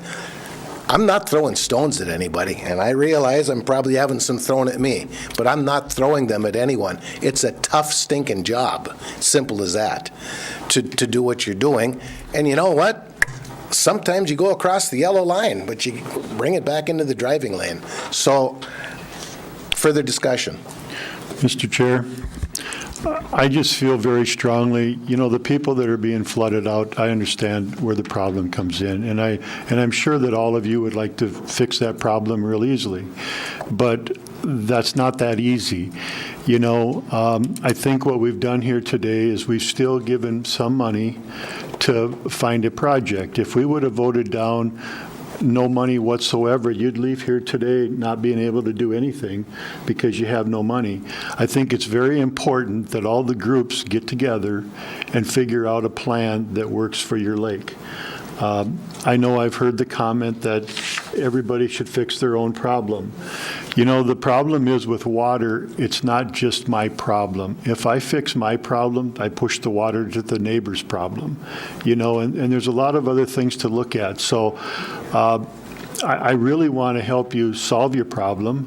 I don't want to spend any more money than we have to, but I think there's some money that needs to go out there to figure out what is a good plan. And, I guess that's it. Thank you very much, and I admire you people that have been working on it. Everybody's had stones thrown at them, and everybody's been against this and against that, and there's so many plans. But if you don't work together, a plan will not come together. And it'll be tough to approve a plan when you don't work together.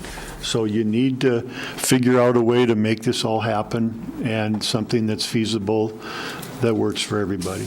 Thank you. Further discussion. Mr. Chair, and Cindy, you referenced my comment about slowing things down, and I am by design.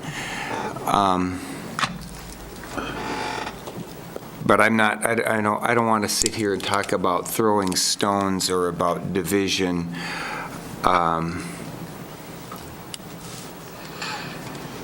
In this position, I've always wanted to strive to help ensure transparency and equity and fairness in an attempt to try and solve problems. And I think at the end of the day, most all of the property owners on Lake Chaminade would appreciate that going forward.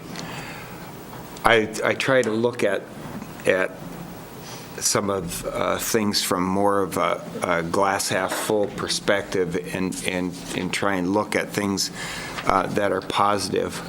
I'm grateful to you and to Bob and to Rick is in the back here that when you came a week ago and we sat down with John Kolb and reviewed the orders of establishment, and everyone could recognize that things could be done different, things could be wrote different in that order.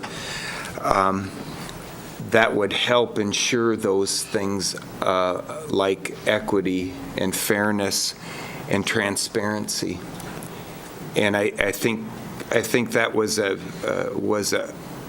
great step forward for the property owners and the people of Lake Chaminade. Not that there haven't been other things that have taken place, and there have been, maybe one could argue, contentious meetings that we've all been a part of, witnessed, but sometimes out of contentious discussions come solutions to these major problems. And I think sometimes we have to step back and try and put emotion to the side and look at these issues with a clearer mind and a clearer heart. And I truly believe that you as a board have taken the steps to move forward to do that and to meet with those individuals who maybe had ideas that were not as well received in earlier discussions. But I also want to say I'm very grateful and very encouraged by your tone this morning, that you are willing to look forward, that we're willing to look at other options, at all options, and that none of us here may be holding that golden key to the lock out there, but that we need to work together. And I guess I'd like to close by saying, I think I can say this on behalf of my colleagues at the board table here, and certainly with people from Morrison County, that we want to work with you on this. We want to work to find a solution to this problem. And myself, and I don't think anyone up here is willing to stand up and say that we're holding that golden key. We know what the best answer to this issue is, but by God, we want to step forward and be able to work with everyone involved to find that solution. We want to do that in an equitable way, in a transparent way, in a way that's fair and successful in the end. And I really truly believe that we can be. I'm sorry that we may have to slow down the train a little bit, but I think that will allow us to allow more individuals who will help us in the end pull that rope and we'll pull that weight across the line. So thank you. Further discussion? Further discussion? Gentlemen, this is a roll call vote. Commissioner Lemire? Aye. Blaine? Aye. Wilson? Aye. Wincher? Aye. And myself as an aye vote. That motion passes. Gentlemen, we're going to take a 5 or Mr. 10-minute recess. Excuse me. Can I just, as long as we have an audience here and many in the room are concerned about the next steps when it comes to this process, I want to just make sure we're all on the same page. The outline and the timeline that you identified has the next, 7-8 months to start working on some of these concepts that can be funded by what was approved today. In addition to that, the orders of establishment is going to be yet another duty that's going to have to fit into this. So there's a lot of work to be done within the scope of what was what is able to be funded by what was identified today. And oftentimes that takes quite some time. So that's going to continue, and that's happening. The order of establishment process, we have a redlined copy that was a result of our discussion last week that we'll get back to you. Okay. And then the process that was outlined is that we would like to be able to get out to the members a copy of what the proposed changes would be, and get some feedback on those before we publish an actual order revision. So that way we know we're getting a lot of the comments ahead of time, so we don't publish something that we then have to revise based upon public input and such. So we'd like to beef up that public input process and get some identified comments prior to publishing that. Then that would be hashed out again. The county board then needs to decide on a finalized version of that order of establishment, really focusing on what authorities to pass on or to allow the lid to have, the revenue generation opportunities that are there, and then also kind of the election process was addressed and identified also. And so then that would be out there available for public comment, and then that would officially be considered once that's out there. So there's a number of opportunities for folks to provide input into that process when it comes to orders of establishment. And then, the outcome or the anticipated thought process with the timeline that's been identified is that by next annual meeting, you'd have an identified project that would then need to be considered by the membership, and then the funding that would go along with it would be able to be a little bit more hammered out also. So just wanted everybody on the same page, so we're all moving forward with the same set of knowledge. And with that being said, this board stands in recess for about 10 minutes. Sorry. This is the county attorney. Thank you, Mr. Chair. A little bad news that I received last week. My felony prosecutor in my office has informed me that he is resigning at the end of this month. So this is a position in my office that can't remain vacant very long. It's imperative that we find a qualified replacement as quickly as possible. And so I'm here this morning seeking authorization to fill this position with a new hire, or possibly promote from within and backfill that position. Either way, I'm seeking authorization for that type of action. Brian, I don't think you would be here today, so I'll ask the question, but you've asked it or you've answered it already. Do you need to fill this position? No doubt about it. Okay. Gentlemen? I'll make a motion to approve. Second. Discussion? The only thing is, he mentioned a good point. If you hire within, then this motion also includes him backfilling all. Yep. Yes, please. And that is the motion, I would assume. That is the motion, Mr. Chair. Further discussion? Hearing none, those in favor? Aye. Those opposed? That motion passes. Thank you very much. And now you probably have to get. I do. Okay. Thanks. Very good. Thank you, Brian. Next item of business, and there's a whole flock of us here today, social services. Good morning, Mr. Chair, Commissioners. Good morning, Brad. Good morning, Penny. Good morning. The item that I have on the board for the social services is a chemical dependency report, and it's kind of timely given the information that Leota shared earlier around opioids, because I know that will come up in this report as well. So I'll turn it over to Penny. Good morning, Mr. Chair. I am looking today just to provide some information on the Morrison County Chemical Dependency Services. Our chemical dependency services provide Rule 25 assessments, case management to individuals with chemical dependency, as well as participation in our drug court. The first graph that you see takes a look at our detox costs, and I really want to point out where we've come in the last 8 years. If you look at 2010, the number of participants at 144 and the cost of $106,000. to today, down at, through August was 55 people and $44,000. And that given the increase per diem daily rate that's being charged for detox. 2010, it was $321. Today, it's $490 plus cost for transportation. And I really attribute this not just to Morrison County Social Services chemical dependency, but to all of our partners that we worked with through the last 10 years, 8-10 years.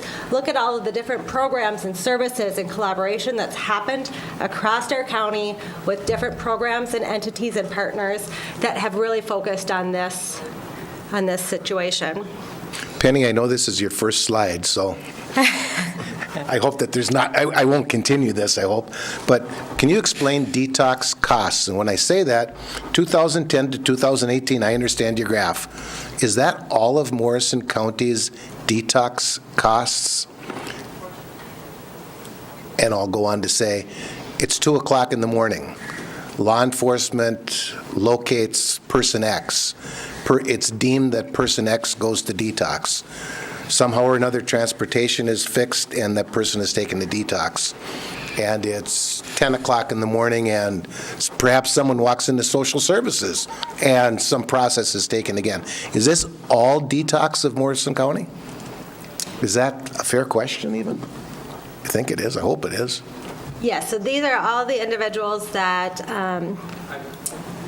go to detox through Morrison County that we are contracted to provide detox for our residents. So they were found in need in Morrison County. They actually may not have been a Morrison County resident. Yeah. So if a family's visiting, I'll pick on Chaminade because we talked about them this morning. If a family's is there just visiting from Minneapolis and somebody is found intoxicated and in need of detox, for detox, it's where they're found in need. So all of those folks are ours. So. Excellent. Thank you very much. And just one other thing I'd say too is that, with our loss of a detox in Brainerd, that we did see that's part of the reduction, but I also think law enforcement has done a much better job in finding alternatives to detox, working with family, friends, the hospital, which has really helped in terms of just the cost of detox services. So they've been a crucial partner because they're usually the individuals who find somebody who's in need of detox. Very good. Thank you. Sorry for the interruption. The next slide shows revenues that Morrison County Social Services receives in regards to completing the Rule 25 assessments. You'll notice quite a steady increase out of the CD assessment, and that is largely because of the work that we do with South Country Health Alliance and how we're reimbursed for providing those Rule 25 assessments.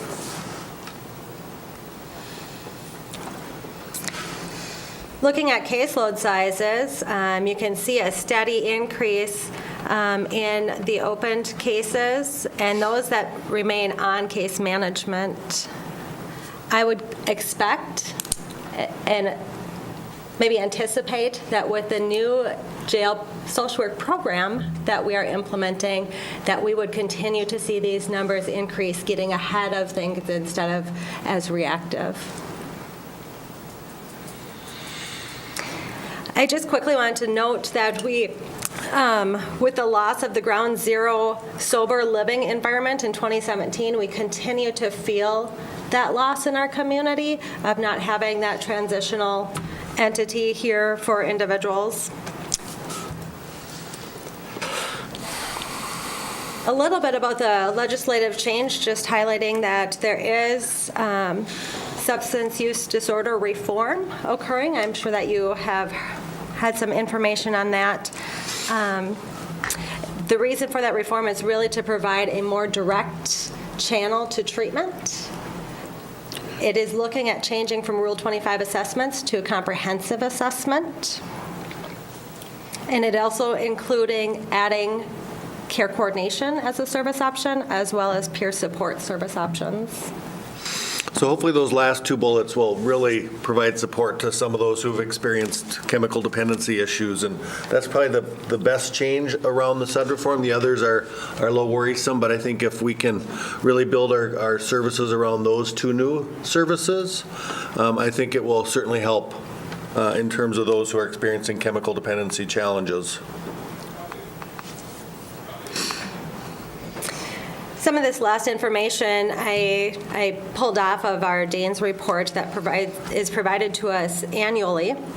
And just taking a quick look at where treatment options have been over the last couple of years, we're noticing a reduction in hospitalizations, an increase in the long-term residential treatments of more than 30 days, and a reduction in the short-term residential treatments, those that are less than 30 days. But pretty similar statistics across the board for treatment. Not as consistent across the board is the legal involvement. In 2017, there was a significant reduction in legal involvement with the courts for all three areas: CD commitments, civil court, and criminal court that are related to chemical dependency. Another statistic that I found to be interesting is the significant shift in 2017 from having opioids or amphetamines as the predominant, very significantly predominant diagnosis to really having it more widespread and very less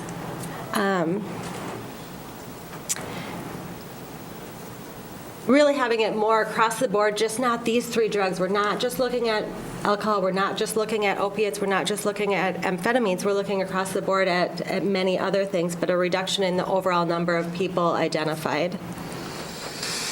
And I think it's a statewide trend that alcohol is no longer the most prevalent chemical that people are being treated for, that with the rise in methamphetamine and opioid use, that it's not just alcohol anymore. So those alcohol numbers aren't just a little bit of a change. That's like a drastic change. Wow.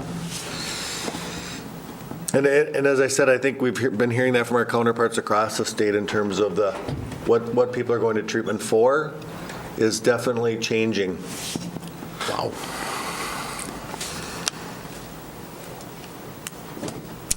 That is all I have for you today on chemical dependency. Very good. Very good. Thank you. Thank you, Penny.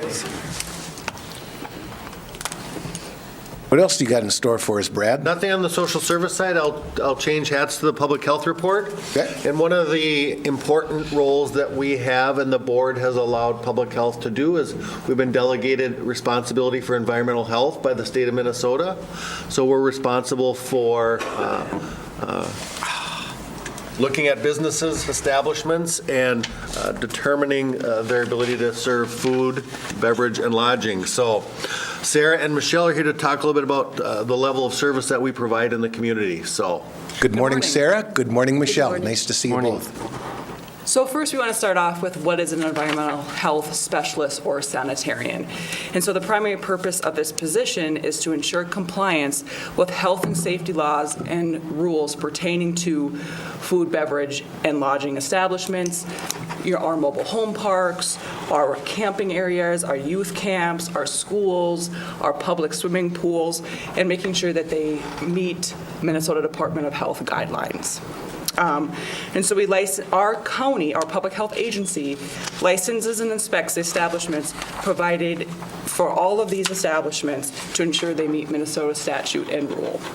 So in Morrison County, we have 1.5 FTE. So Michelle is a full sanitarian, and we have a 0.5 with Carmen Genske, who will do some of those inspections as well. So we do have a contract with Todd County that we wanted to point out. So Todd County does contract with us to provide an environmental specialist to inspect and enforce their environmental health ordinance. So we do all of those inspections, follow up on any complaints, review and approve proposed new construction, and alterations or additions to any of their existing facilities. And we assist them in enforcing the Safe Drinking Water Act. They do pay us about $47 an hour for up to 780 hours per year, which is approximately about 15 hours per week. And they do reimburse us for our mileage based on the Internal Revenue Service mileage reimbursement rate. Sarah, do you mind if I interrupt you? Yes, sure. Can you explain to me manufactured home parks? When you are going to go to a manufactured home park and assess it, are you assessing the property, or are you assessing the actual manufactured home? Can you explain what that means? The experts right here. Excuse me, Michelle. Question. Yeah, so we assess or review our mobile home parks. We actually look for, we don't actually assess the structure because most of those are privately owned. Okay. We assess the park itself for cleanliness, any extra brush or rubbish or garbage laying around for vermin harborage, or, and safety reasons, make sure there's no cats and dogs that are not on a leash, and we want to make sure the park is safe for all those living there. Didn't know that. Thank you. So the next slide is just a graph on the number of licensed establishments between Morrison and Todd County. So Morrison's in blue and Todd County's in orange. And as you can see, most of our licensed establishments that we inspect and provide service for are food establishments. Okay, and I'll take over from here. In the next following slides, we're going to talk about each one of our categories that are involved with our environmental health program, and on each slide we'll have the base fee and the fees associated with it, so you can take a look at that. I just want to explain how we get to our categories here. And in the food licensing, there are 4 categories, and each category is kind of licensed based on the type of equipment in the facility, because equipment kind of drives menu. Like on our limited, we're looking at just pretty much a pizza oven and a microwave, so those are all prepackaged foods. And as you go up the list to our larger establishments, we're going to go from pizza ovens on the limited to our larger establishments where they're going to have 2 sets of fryers and maybe 3 ovens or 2 hot holding facilities. So, and again, it's kind of based on what type of equipment is in place and what kind of food being served there. So that's how those license categories are adjusted.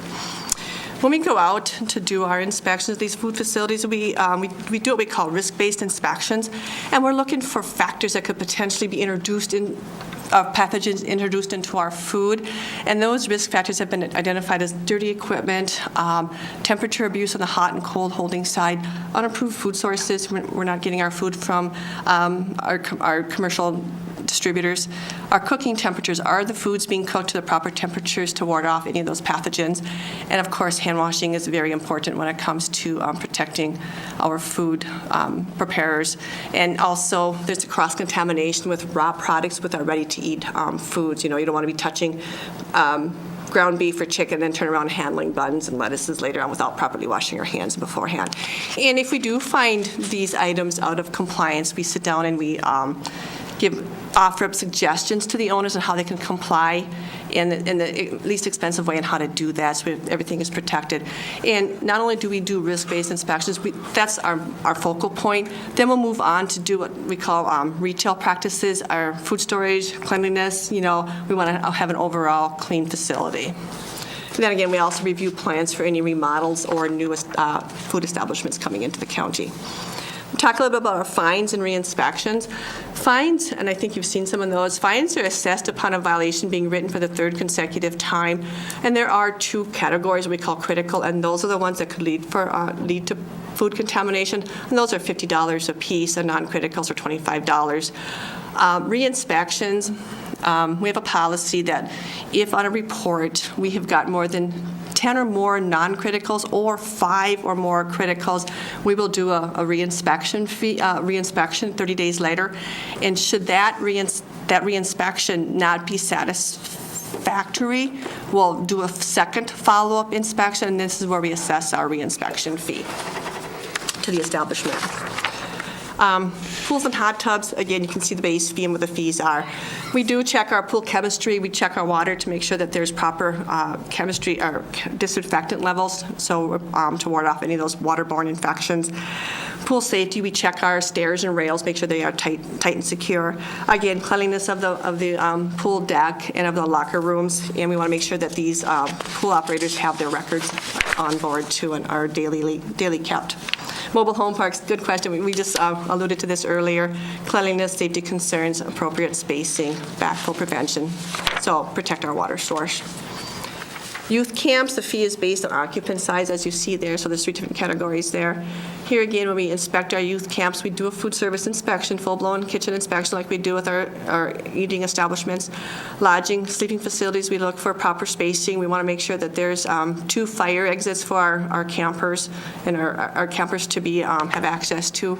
Again, safety at the beaches, are there proper signs, are the docks secure and safe, just safety at beaches in general. So.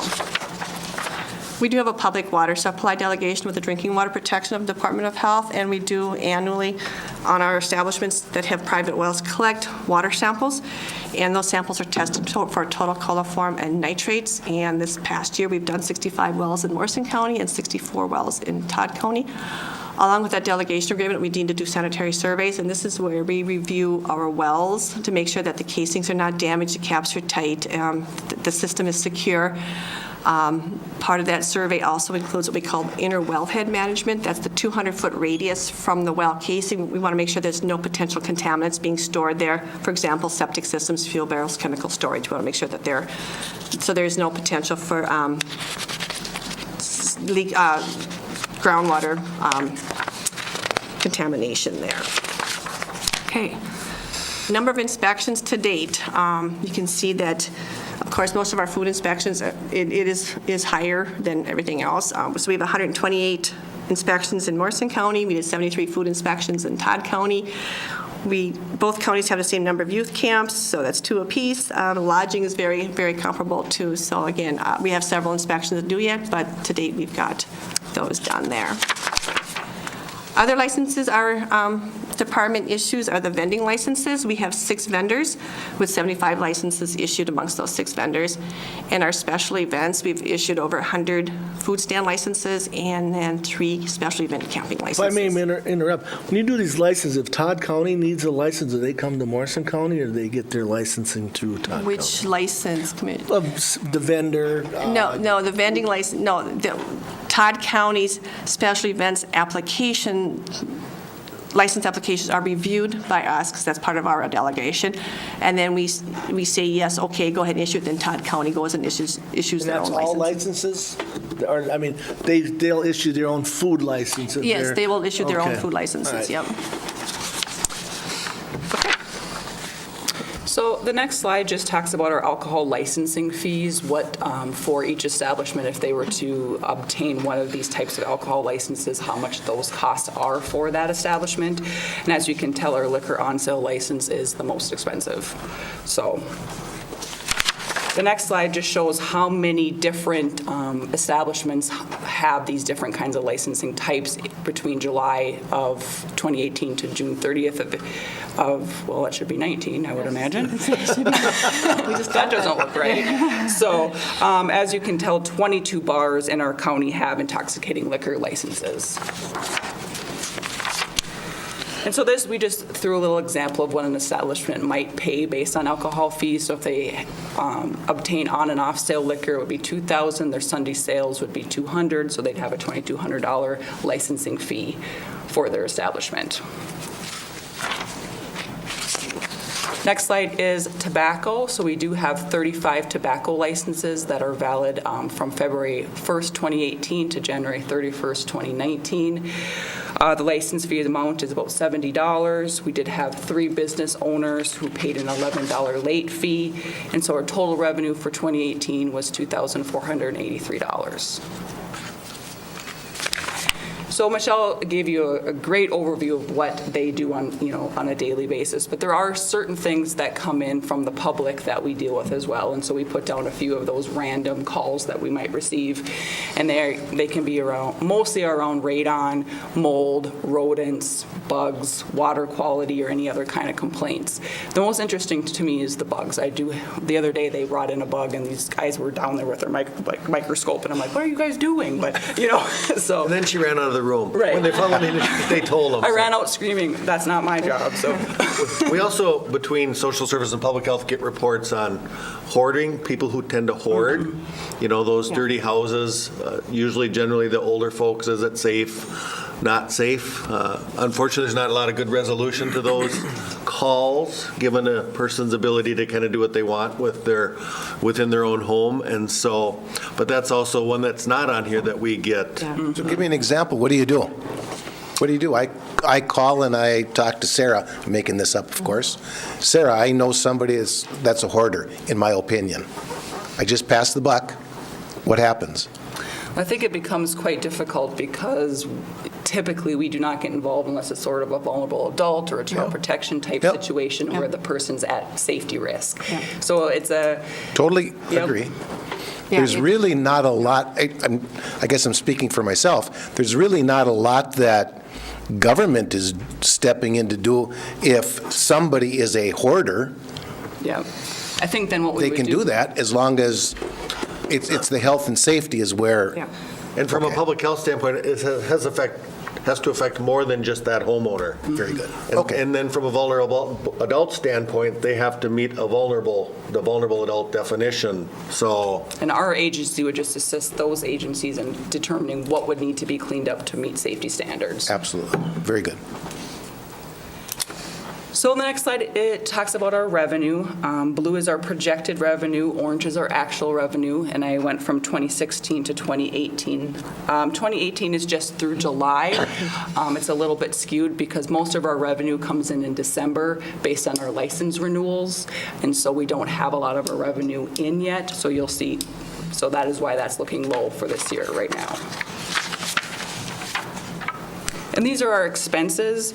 Again, projected expenses in blue, actual expenses in orange, and the amount of levy we had to utilize to offset the expenses is in gray.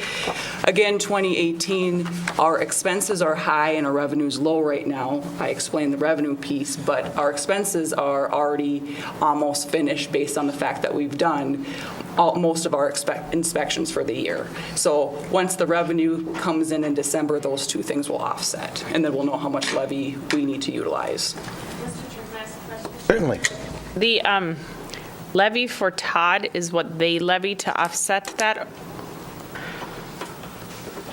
Yes. Okay. Yep. Just making sure. Yes, that is their levy. Mm-hmm.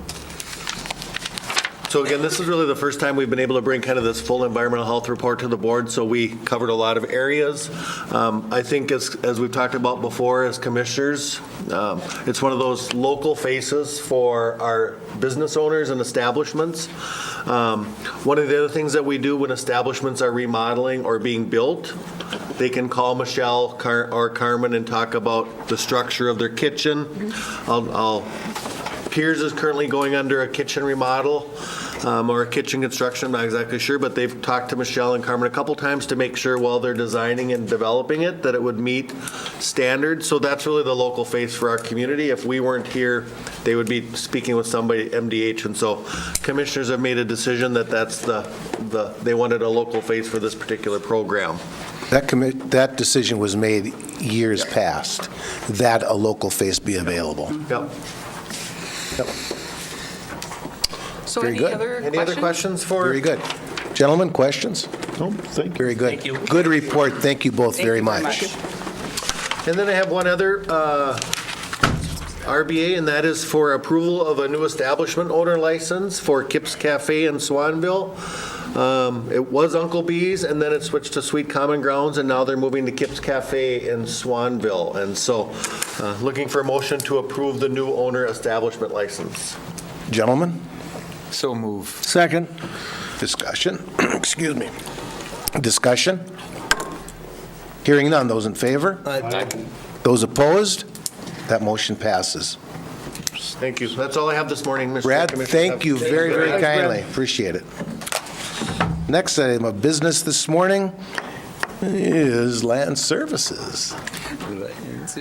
Hey, whatever happened to Cat? Good morning, Amy. How are you? I am fantastic. You? Great. Thank you. Sold that for $1. Is it down? Okay, I have a few things for you today. The first one is to consider the conditional use permit application from Matthew and Catherine Holheisel. This is to expand to a Tier 2 B beef poultry feedlot. This was recommended for approval by the Planning Commission with 7 conditions. Those conditions are abide by local and state law, notify road authority when hauling manure during road restrictions, abide by the good neighbor, stormwater, and feedlot odor minimization plans, plant and maintain a 50-foot wide grass buffer around the perimeter of the barns after construction for ongoing stormwater management. On-site stockpiling manure shall occur upon the stacking slab. Feedlot owners shall notify receiving field owners of the unsuitability of soils for stockpiling. The feedlot owner shall notify the feedlot officer of manure cleanout, and the property owner shall apply best management practices to manage phosphorus levels within the soils receiving manure. I'll make a motion with more discussion. Second. Discussion. Amy, this was at the planning session, or planning commission, number 7, that's kind of starting to be a new thing. Are we going to make that part of the total? Picture, the whole picture. The whole, of phosphorus, because I know that's prevalent in a lot of fields out there. I think, as we look at those things and as we're looking at each one of these applications and the soil test results that come back, we certainly are going to react to that. I think one of the other things is, as you know, this slate of conditions is really becoming very commonplace. And so I think when we're looking at our ordinance amendments this spring or this fall and winter, since a lot of these have become standard conditions, I think that's something that we would look to have as just as a performance standard within the ordinance, because these conditions really should be crafted based on the individual issues at each lot, and these have been commonplace conditions. So I would say when we're looking at the work we've done to look at, with our stakeholders, to look at manure management, I think this is an appropriate condition when we have phos levels at some of the levels we're seeing in some of these test results. I'm a little bit concerned if that's included as a standard condition, I guess, or whatever. What happens if my phosphorus levels are too low? Do we care at that point? If they're too high, we're caring, but am I going to be asked as the person requesting the permit to bring my phosphorus levels up too? Not generally. They're going to be looking at the crop demand, whatever they're planting and the rotation that they've got. I think it's always a fine balance between nitrogen and phosphorus, and what your demand is from your crop and the rotation. That's why we require a manure management plan to begin with, to take a look at those levels, what you're cropping, and to balance that. I mean, I guess what I'm saying is I'm not against having it as a permanent thing, not at all. But I just want to make sure that we're not necessarily going the other way and saying, well, yeah, my phosphorus is a little low. Mm-hmm. I got the part about everything's high. Mm-hmm. But now I'm required to bring it up, if that would be the case. But based on what you're saying, that's not it. It would be the condition if it's too high to bring it down, right? Generally, well, the way this particular condition is written, because for this application, this individual application, we have a high phosphorus situation. Yep. So the way the condition is written is that they're applying best management practices to manage phosphorus levels within the soils receiving manure. It's not really saying one way or the other, just that you're utilizing your best management practices for management of that. The reason why it was brought up and remarked on is because it is high, and that is a concern for groundwater. Yep. And so generally the focus has been on nitrogen, but in this particular case, phosphorus was the issue. Okay. And I believe, Mr. Chair and Amy, best management manure management practices addresses the phosphorus levels. Absolutely. To begin with. Yes, it is. Yes. Mr. Chair, if I may, too, I think where the fundamental part of where they're going with this is phosphorus different than nitrogen. The fact that nitrogen utilization, you can cropping practices will drop your nitrogen levels in your soil. A 200 bushel corn crop will drop your nitrogen levels in 1 year. Phosphorus, on the other hand, does not move through the soil, so it's harder to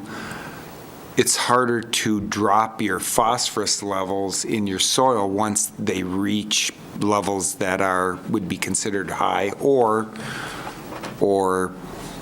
even moderately high. Having low phosphorus levels will obviously affect yield, and it'll affect specific crops in rotational practices. So, very good. Further discussion? Hearing none. Those in favor? Aye. Opposed? That motion passes. Thank you. The next item is to consider the conditional use permit application from Allen and Sarah Sauer. This is also to expand to a Tier 2 beef poultry feedlot. This was also recommended for approval by the Planning Commission with the same 7 conditions that I just went through for the whole Heisel property. Look for a motion. So move. Second. Discussion? I don't think we have to beat up phosphorus anymore. Further discussion? Those in favor? Aye. Opposed? That motion passes. Thank you. The next item is to consider the conditional use permit application from James and Kara Smoody. This also is to expand to a Tier 2 beef poultry feedlot. This was also recommended by the Planning Commission for approval with the same 7 conditions as we've just gone over. Look for a motion. Second. Discussion? Hearing none. Those in favor? Aye. Opposed? That motion passes. Thank you.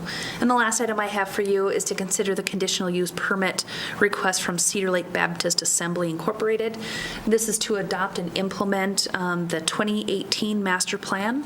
This was recommended for approval by the Planning Commission with no recommended conditions. So moved. second. Discussion? I would like to say that all of them, but in particular this one, there was a lot of good discussion at the Planning Commission in regards to this. And the people from the camp were very well informed, I thought. So, anything further? And there was individuals around the lake that were in support of them, and they appreciate their forthcoming on their proposed projects. Yeah, absolutely. Further discussion? Hearing none. Those in favor? Aye. Opposed? That motion passes. That's all I have for you. Amy, thank you very kindly. Thank you, Amy. Have a wonderful day. Thanks, you too. Next item is going to be our Auditor Treasurer. Deb, good morning. Good morning, Mr. Chair. Good morning, everybody. Good morning. I am here to ask you to please approve a 3-year assessment of $28,905 on ditch 1 with no interest and amounts of $50 or less to be assessed in 1 year. And I've attached the per parcel breakdown that we will be sending out. We have the letters ready to go if you approve this. I'll make a motion to approve, Mr. Chair. Second. Got a motion and a second. Discussion. I think at the very least, for the purpose of discussion, this is a ditch that the people that live or have property on the ditch, a group of them at the very least, maybe not everyone, but a group of them at the very least, came to the county board and said, we need to have that ditch cleaned, blah, blah, blah. And it was. Correct. And now somebody has to pay for it. And under law, the ditch authority, which is the county board, but under state statute, the benefited property owners, am I saying that right, I think? You're saying that right. The benefited property owners have to pay for to Yes. keep the ditch clean, if you will. Okay. Very well put. Anything further? Those in favor? Aye. Those opposed? That motion passes. Thank you. And county warrants? Motion to pay all the bills. Second. Roll call vote. Commissioner Blaine? Aye. Commissioner Wincher? Aye. Commissioner Lemire? Aye. Commissioner Wincher? I can say, I'm I'll sorry. say it again. Again? And Commissioner Wilson? You probably didn't understand. spender, you. Hey, you didn't Yeah. understand me the first time. And myself as an aye. That motion passes. Thank you. And the cash report is included for your information. Thank you very, Thank very you. kindly. Appreciate it. All right, so you make one mistake. All right. Pays the bills twice. Okay, and our next item of business, Public Works. Steve, you have been waiting so patiently. Thank you. Thank you, everyone. Good to see you. A number of action items for you today. Excellent. First item in your packet, as the board is well aware, we had received $400,000 in bonding money through legislation that was moved through with Representative Kresha and Senator Gazelka. We advertised and took proposals on work that bonding money will be applied for, which is rehabilitation of Pier 3 and Pier 4, and also repair work to both abutments on the Sioux Line Bridge over the Mississippi River. So the abstract of bid was included in the packet. We are requesting that the board would authorize and award this contract to Eagle Construction. Look for a motion. So moved. Second. Discussion? Again, we went out there and took a look at it. Did a little road trip, and say you can already tell on the first two piers the work that they're doing, and they still got two left. It looked really nice, too, what they were doing out there. Further discussion? So roll call vote. Those in favor? Commissioner Wincher? Aye. Lemire? Aye. Wilson? Aye. Blaine? Aye. And myself as an aye vote. That motion passes. Thank you, Mr. Chairman. Mr. Chairman, members of the board, the next action item are resolutions that are connected with contract number 273, which was awarded to Knife River Corporation. We're requesting that the board would authorize final certification so that we can make final payment. The projects are CASA 43, which was a segment from just to the east of 45 to County Road 265. It also included the north half of County State Aid Highway 45, which ran from R47 to the Crow Wing County line. And then we also had included in this contract the removal and grading and realignment of the township road along King Road for Bell Prairie Township. So those projects were in that contract. We'd recommend that the board would approve this so we can make final payment and complete and close that out. Look for a motion. So moved, Mr. Chair. Second. Discussion? Another roll call vote. Commissioner Wilson? Aye. Blaine? Aye. Lemire? Aye. Wincher? Aye. And myself as an aye vote. That motion passes. Thank you, Mr. Chairman, members of the board. The next action item is for contract 274, which was awarded to Marvin Treader Incorporated last year. It includes a box culvert replacement on County Road 268. It includes the bridge replacement, which was a box culvert replacement on 350th Avenue for Lee and Granite Townships. And then also it was culvert replacement and a vertical hill cut down and bituminous resurfacing on our County State Aid Highway 11 from Trunk Highway 27 to County State Aid Highway 14. That work has been completed. We would recommend and ask the board to authorize final certification so we can make final payments. Look for a motion. Second. Motion was made by? Blaine. By me. Discussion? Hearing none, this is another roll call vote. Commissioner Wilson? Aye. Lemire? Aye. Blaine? Aye. Wincher? Aye. And myself as an aye vote. That motion passes. Thank you, Mr. Chairman. Mr. Chairman, members of the board, the next action item is for final certification on contract number 278, which was bridge replacement over the Swan River on County State Aid Highway 12. This was funded with partial bonding money and also regular construction funds. That project has been completed. It was constructed by Marvin Treader Incorporated. We're recommending that the board would authorize final certification so we can make final payment. So moved. Second. Discussion? Hearing none, another roll call vote. Commissioner Wincher? Aye. Lemire? Aye. Wilson? Aye. Blaine? Aye. And myself is an aye vote. That motion passes. Mr. Chairman, members of the board, the next action item is for contract number 1801. This was aggregate production that was awarded this year to Sanders Construction. It was in preparation for a future cell construction and also to provide aggregate resources for county and county state aid highway work. We also sell these materials to townships and cities that may find that beneficial. That work has been completed. We would recommend that the board would authorize final certification so we make final payment. Look for a motion. So moved. Second. Got a motion and a second. Discussion? Hearing none, another roll call vote. Commissioner Wincher? Aye. Wilson? Aye. Lemire? Aye. Blaine? Aye. And myself is an aye vote. That motion passes. Okay, thank you, Mr. Chairman. Mr. Chairman, members of the board, in 2017, we had entered into an agreement with Pierce Township for jurisdictional change on 270th Avenue. We proceeded and entered into that agreement, proceeded with designing that and awarding a contract to Marvin Treader Incorporated. That work is ongoing currently. We're requesting that the board would designate that mile of road now to our county road system. Pursuant to our agreement that we have, we'll take over once the contract project portion of this is no longer continuing the maintenance of it, and it'll become our road. The township does have payments that they will have to be making over the next number of years as a part of our agreement, but this designates it as a part of our system, which it needs to be. And so we're asking the board to adopt this resolution that would be consistent with the agreement that we entered into. So move. Second. Got a motion and a second. Discussion?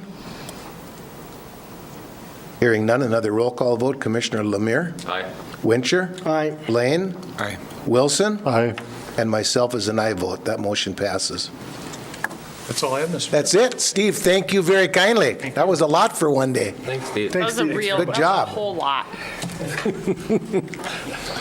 Let's see, next item of business, we're going to look to our county administrator. So there's a few things that I have for action items, and I'm going to kind of see if you're okay with this, Mr. Chair. We didn't run this, I didn't run it past you previously, but I have a number of action items, but we also have their schedules to go through, and then we also have a drainage authority meeting that we're going to call. But one of the action items I have is a closed session to prepare for upcoming union negotiations. So my thought would be, if you're okay with it, that I go through the action items that I need for this meeting, we go through our schedules, we recess the board meeting, conduct the drainage authority meeting, and then at the tail end, do the closed session, so that way folks can I have a couple, Steve and Beth are coming to join us for the closed session topic, but others can then go. Why don't we do it that way? All right. Well, that's a great idea. It is. Okay. I don't know, I question it. So, the first action item that my husband doesn't like it when I find myself so funny, would be to I'll start laughing with consider appointments reappointment of Chuck Storkamp, Herb Brashofsky, and George Daler to the Rich Prairie Sewer and Water District Board for another 2-year term. So move. Second. Discussion. They've done a real good job on that board, and I'd like to see them stay there. I truly agree with you. Further discussion? Hearing none, those in favor? Aye. Those opposed? That motion passes. All right. Second item that I have that I'd like you to consider, we kind of briefly touched on earlier when it comes to letters of support for county-based purchasing to be sent to the 2 gubernatorial candidates. Leota talked a little bit about why we're sending that out. I think we are, from years of discussion, very supportive of obviously participating in county-based purchasing, putting it on a radar for those candidates that are setting policy and influencing policy, and for their appointments when it comes to agency appointments and things that they have on the radar, and they recognize the importance of county-based purchasing and how it impacts rural health care. So motion to allow the chairman and the rest of the commissioners to sign and send those would be what I'd be looking for. So moved, Mr. Chair. Second? Discussion? I think this is an attempt to get on the front end because after November, there will be a new administration within the state of Minnesota. We want to make darn sure we can get somebody that's appointed to run DHS that literally knows something about county-based purchasing. So I would urge your support. And I'm a fan favorite of drafting a letter and sending it to people. I still believe that people do, contrary to a lot of popular belief, I believe that people still do look at mail. Further discussion? Hearing none. Those in favor? Aye. Those opposed? That motion passes. All right, Mr. Chair, if we, I'll send this letter around so we can get your signatures on both copies as we're sitting here. But otherwise, if you would entertain the schedule, letting Tabitha know your agendas, your schedules coming up would be good. Commissioner Blaine, are you ready? No, I'm not. Go ahead, somebody else. I'm not ready either, so. October 14th through the 27th. October 14th, that is 2018? 2018. Just checking. To the 27th? Through the 27th, that's correct. 2014. Okay, I'll start there. I just sent her the signature. So on the 16th, we have a planning meeting. Is that correct? Yep. 8:30 in the morning. Yep. The 22nd, I've got the AMC Fall Meeting at Chamber of Commerce. 23rd would be board meeting, county board meeting. We have a budget meeting that afternoon at 1. And on the 25th, I have Region 5 in Staples. And I believe that would be so far for me. Okay. Commissioner Wilson? On the 16th, I had community development. It just got canceled yesterday. Planning session.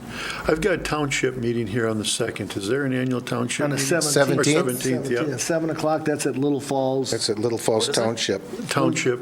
It's the fall township meeting. For all the townships? Yep. Yep. And what is that date? 7 p.m. It is. Wednesday night, It's 17th. And 7 o'clock it starts. 7? That'll be at 7? Little Falls Township. Yeah, right? at their hall. We were there last, or this. Okay, and We the get invited to that all the time. It's generally at the meeting room in the Government Center, but of course, it's all under The construction. 18th, I have airport at noon. The 19th, the retirement party for Helen and Ripley? Camp, And at the 4 to hangar? 7. Marvin, Yep. That's 17th? the Starts 19th. at 4. 19th? 4 to 7. Yeah. 4 o'clock. 4 to 7. The 22nd, I have AMC District 5 meeting, and we have the planning session that evening. Commission, yep, Which evening do we have planning commission again? on the 22nd. Oh, we got extension. I don't know if I can make that. 22nd is Planning Commission. Oops. Am I right there? Yeah, okay. And then on the 26th, I got Mississippi Headwaters. And that is it. Commissioner Lemire? There's, on the 23rd, I got ditch 7 at 6:30. Yep. At 6:30. And where's that meeting at? It's at 6:30. 6:30. It's here. It's here and Here, it's City Hall.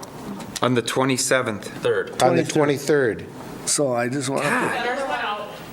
Right? Yeah. 30th. Yep, that's yet to come. 23rd is ditch 7. Yep. Yep. I got a question mark for the 30th. 24th, But that's been public verified, health. the Buckman one. And they got Lemire. on the others. Sorry, we didn't mean to overreact, so. You were laughing. Because nobody else had it on there. You guys are just. So did I. I had it, You're but, so but studious. Deb was laughing at her own jokes. Right. Okay, Commissioner Wincher? Where are we going to? 14th? Okay, so the 15th. The 27th. Okay. They're going to be having a nitrate clinic test again. This is for all the people from Morrison County. It's all day at the Soil and Water. So if you want to go in and get your water tested. Oh, that's at water testing. Water testing. That's at the Soil and Water. And that's all day. Are you planning to be there all day?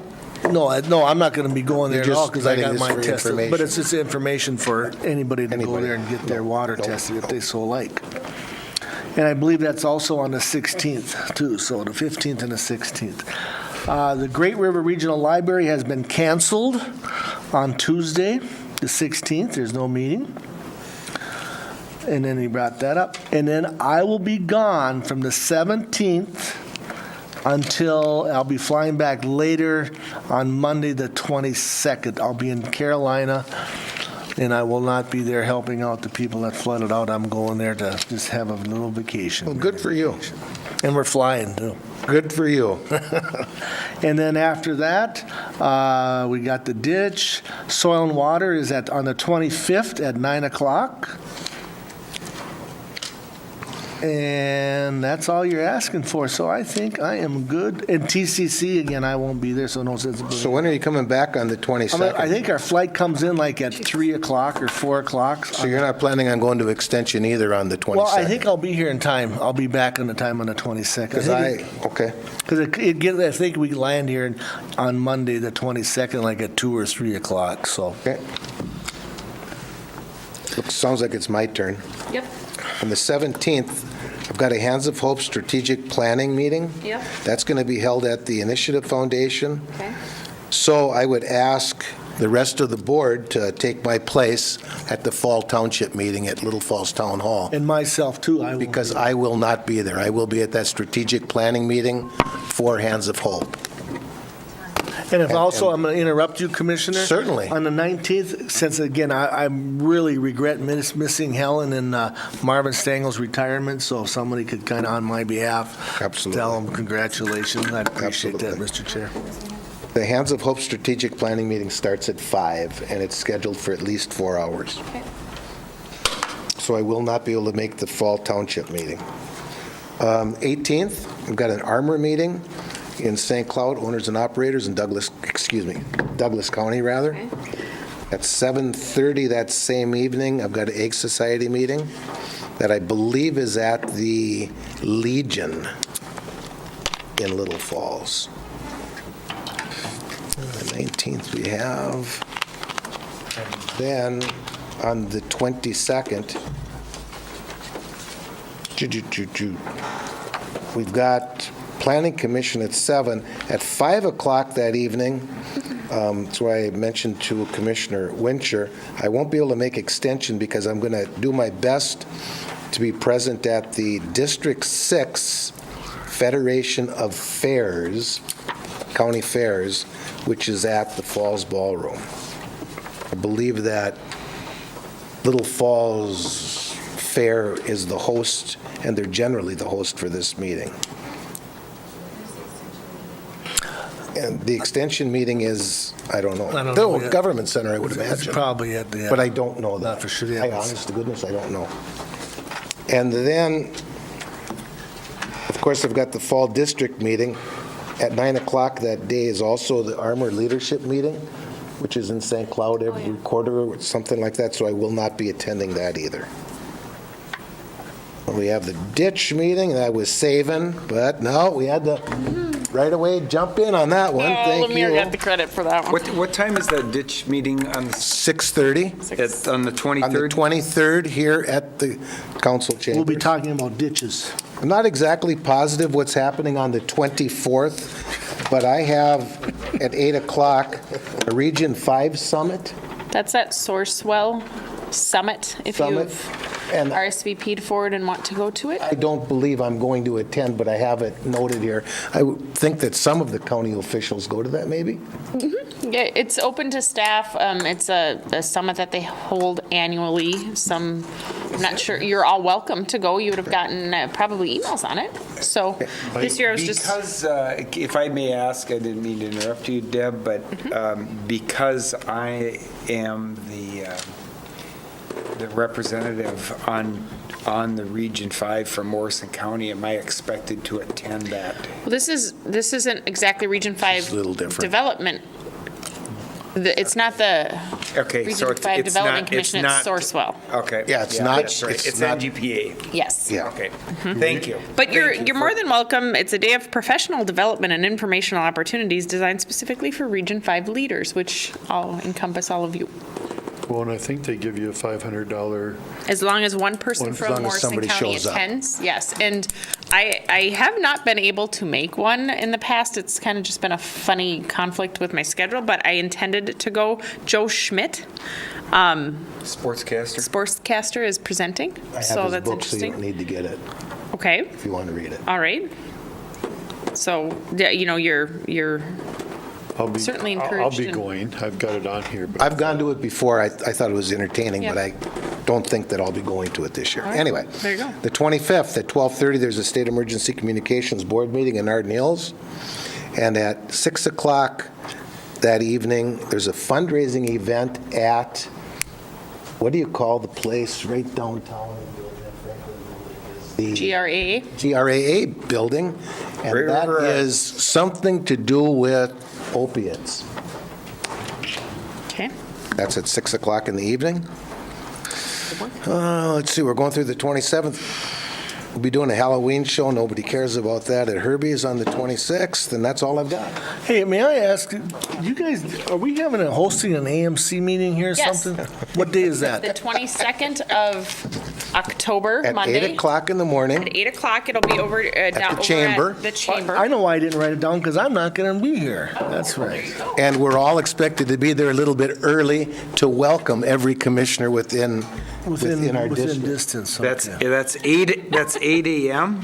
Yes. Yes, is when it starts. So if you can be there at 7:30, it's going to be okay. All right. Wonder why they don't have And it down. AMC does the logistical work on that and finds a place and such, and we're scheduled to be hosts. I sent the invitation out to department heads for those that are able to attend, to welcome certainly commissioners from other areas, but then also the department heads, sometimes staff attends also. Yeah, it's a good one. Questions? All morning? Yes. It usually goes into late breakfast in the morning, coffee, donuts, and then lunch I think so. at noon. You should be out Yeah. no later than 5. There's lunch at noon, And that's at The chamber. chamber building. chamber office. And that's on the 25th. Why didn't That's the AMC send? 22nd, would be the 22nd. Why didn't Monday. they send something out in there now? Whatever. They did. I but think you missed maybe- it. Oh, I'm Maybe looking not at to Yeah, you. it is. It's, we've gotten a couple I don't know emails about that. Yeah. It has Is it all on of there? the fall It's on there, I district think. meetings, and then you scroll down to see On District there. 5, which would be us, and then you'd see Little Falls, maybe? District 5. I'm going to find it right there, buddy. There it is. God darn it. You missed I gotta it. take my glasses Okay, off. is there anything else on schedules?